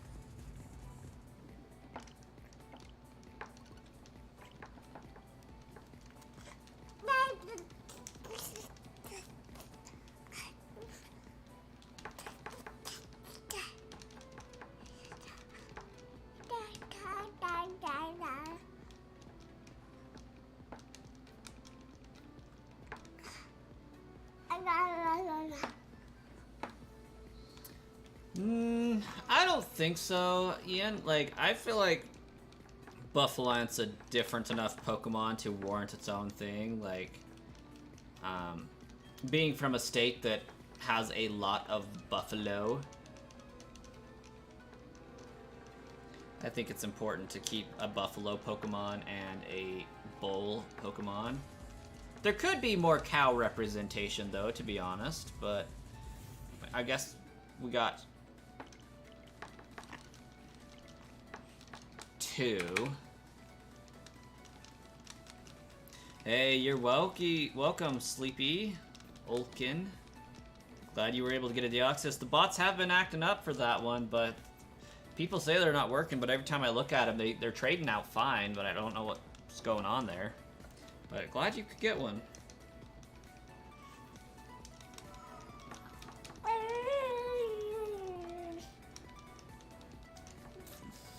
Mm-hmm.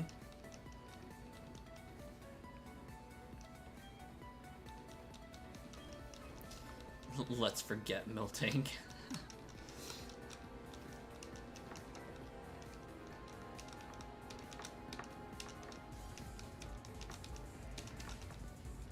I recently learned that there are 2 easy strats designed in the game to get around Whitney's Miltank easily. The first is there is an in-game trade for a Machop that you can use to get a fighting-type Pokemon before her gym. You can also utilize a Geodude. That would steer you right as well. Because Geodude, if you catch one on the second route, you know, you just take a detour and you go up instead of going to Violet City. You grab a Geodude. That Geodude is going to level up with you and be a good asset to your team due to Dig. Yeah, because you can use Dig, Rollout will miss. It's also a rock move, if I'm not mistaken, so like it doesn't do that much damage to Geodude. It'll be a Graveler by the time you get there if you do it right. You just Dig, and Whitney's Rollout misses and loses its momentum. Easy that. And Heart Gold Soul Silver does give you a Heracross. To be fair though, like original intentions of the game, you could do Bug Contest and get a Heracross. Like I think that was their go-to. But Heracross was so freaking rare. Ain't nobody gonna wait Saturdays to get their Heracross on.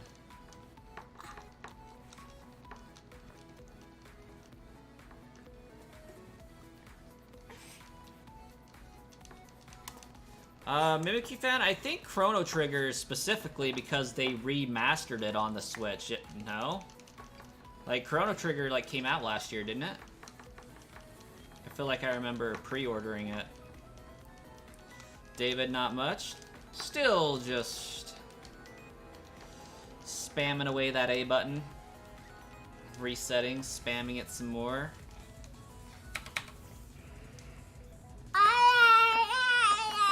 Yeah. You gonna give commentary now?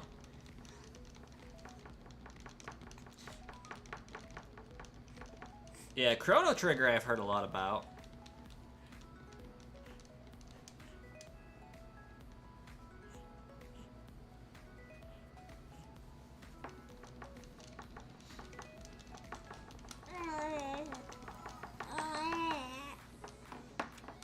Alright, 15 more group resets and we're at 3K.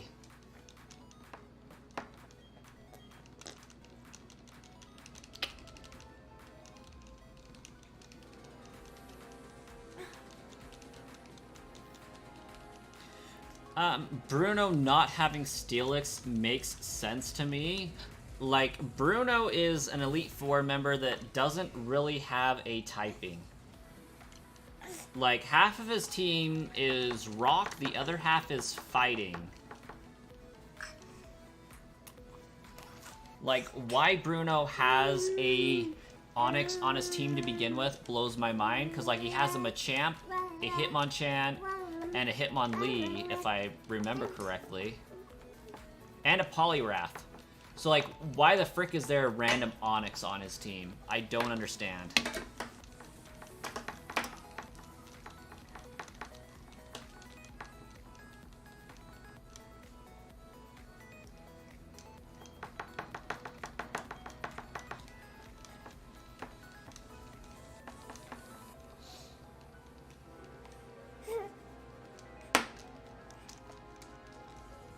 Because of the card game?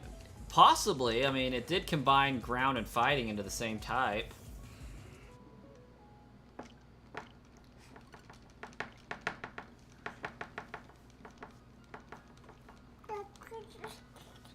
Yeah, ground, rock, and fighting all share the same energy.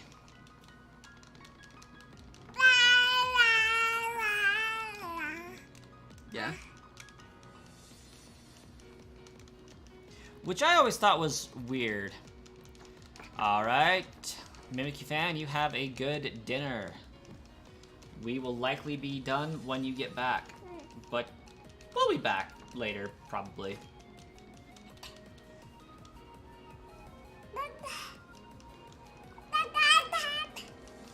Oh yeah, ice and water. Yep. They did do that. Flying also shares normal. Hey, quit eating my thumb.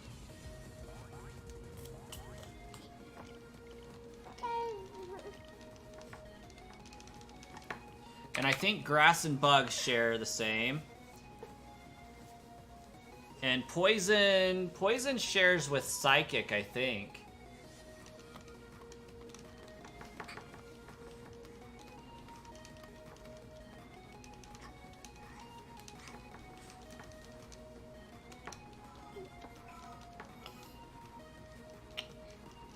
We need another Shiny Zeraora giveaway. I will not be repeating that one until we hit 25k subscribers. I do want to repeat the bots, but I think they're going to be utilized best elsewhere for the time being.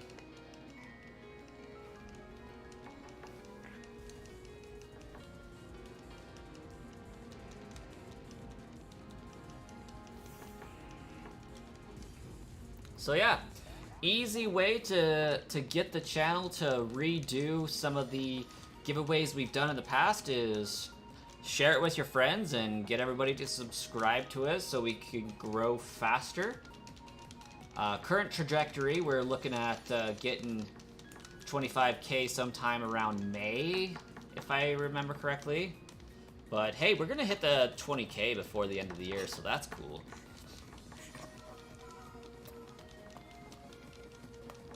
Like, we have September, October, November, December to get 2,400 subscribers.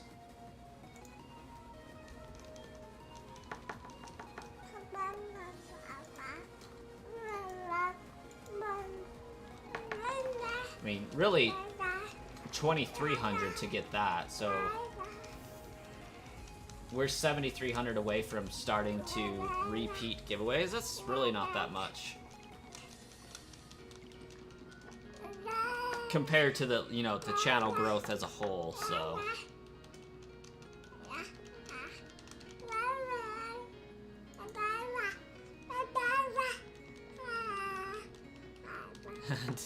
Well, thank you, Kingsguard.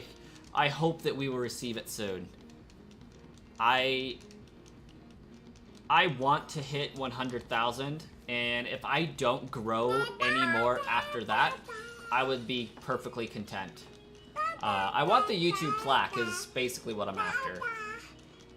I want that YouTube play button. Also, I haven't been incrementing up in case you guys haven't caught that.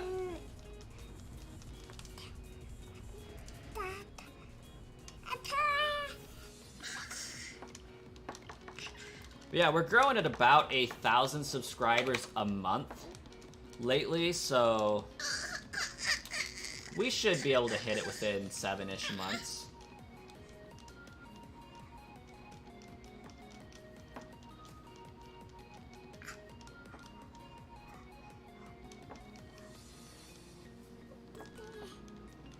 You need Zeraora bad. Well, alright, Jay. It'll help me out. It'll help you out in the long run. Yeah, I'm definitely not opposed to redoing giveaways. The reason why I set it at 25,000 isn't just a milestone marker. It's because for where my channel was at when I did those giveaways, I got about, you know, anywhere from 6,000 to 10,000 views. So I figure if I add another 10,000 subscribers to my channel, then we'll at least be able to get 10,000 more views, so that it'll actually be worth the time spent doing them. Because in my mind, views aren't just equating to a paycheck to help the channel grow. It's also equating to people helped with the trades. So, I mean, if it's getting low views, that means people don't need it. And I want to ensure that I can help as many people with each giveaway as possible.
Should do one of those Ash Hat Pikachu's. I have been asked for those ones, and eventually they will be done. I do have enough bots to give away one of each.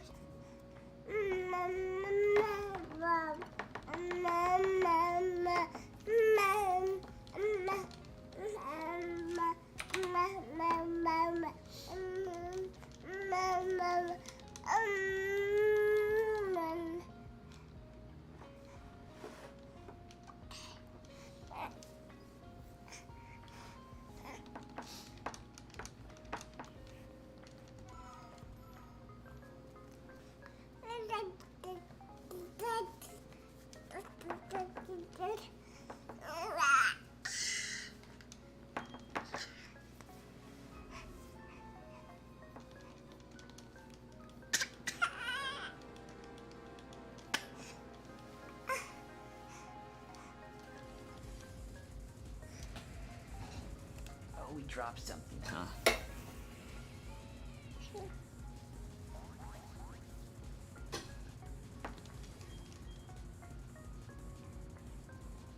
Yeah, I'm not really seeing that pink scarf come through, and I'm kind of sad about it. Baby Coin is being adorable as always. Glad to hear it. You're getting compliments over there.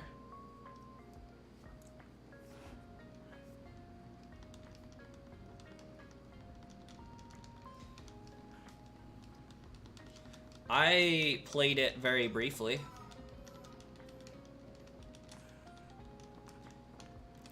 Shiny Lycanroc is pretty awesome.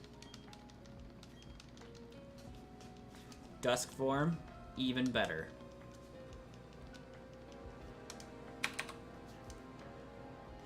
I just shiny hunted Rockruff with own tempo so that I could see about getting one.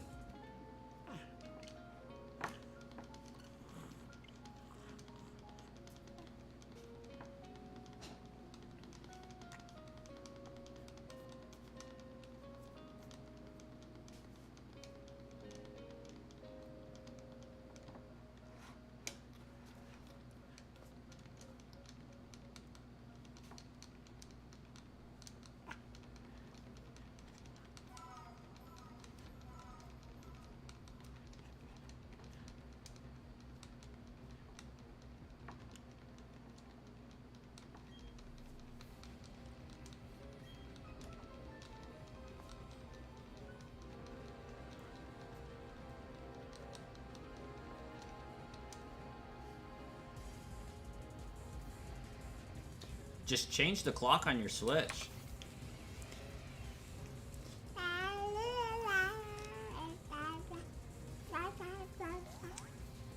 You should be able to do it at 5 p.m. too. 6 p.m. Well, I guess if you have Pokemon Sun, it would be different. Or Moon, because the times are reversed.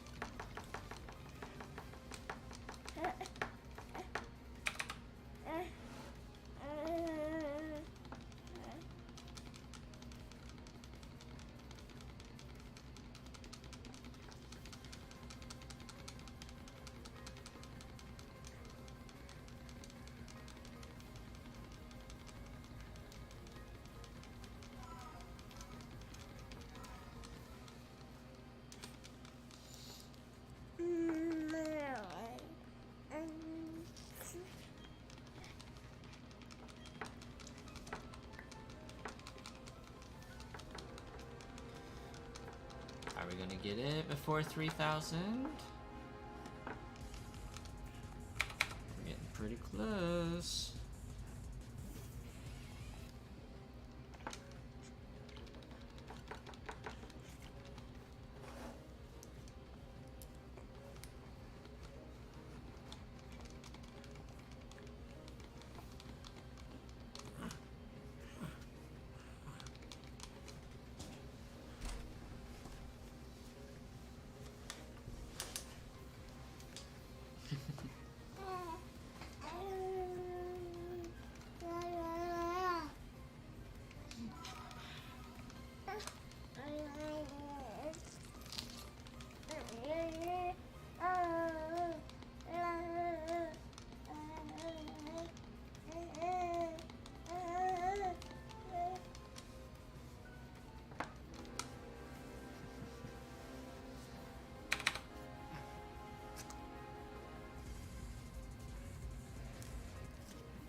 You got your shiny Absol from someone who randomly gave you an egg. It's pretty cool.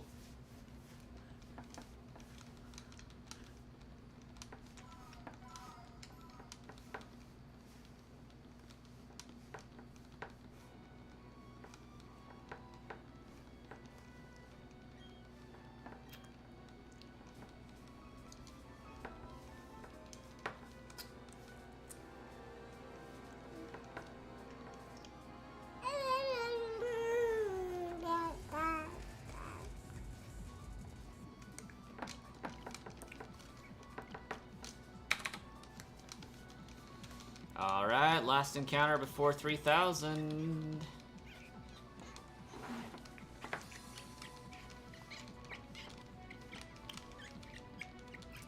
Thanks.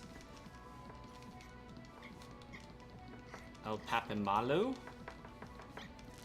This is going to be the last encounter for the stream presently, so we'll be getting offline after this one, but I'll probably be back later. You said you hunted this one last year? How many encounters did it take? Took 2 weeks? I wish it took me 2 weeks. Think I'm going on a month now. But since I can really only hunt while I'm streaming, it's a little bit longer. But that was our 3,000th encounter, so... Ooh, 1,700 around that range? Dang. That's pretty good. Can't complain about that. Yeah, that's awesome. Alright, well, we're gonna go ahead and end the stream for now. I will probably be back later after I finish running errands. And hopefully he'll be down for Nap Part 2 around that time.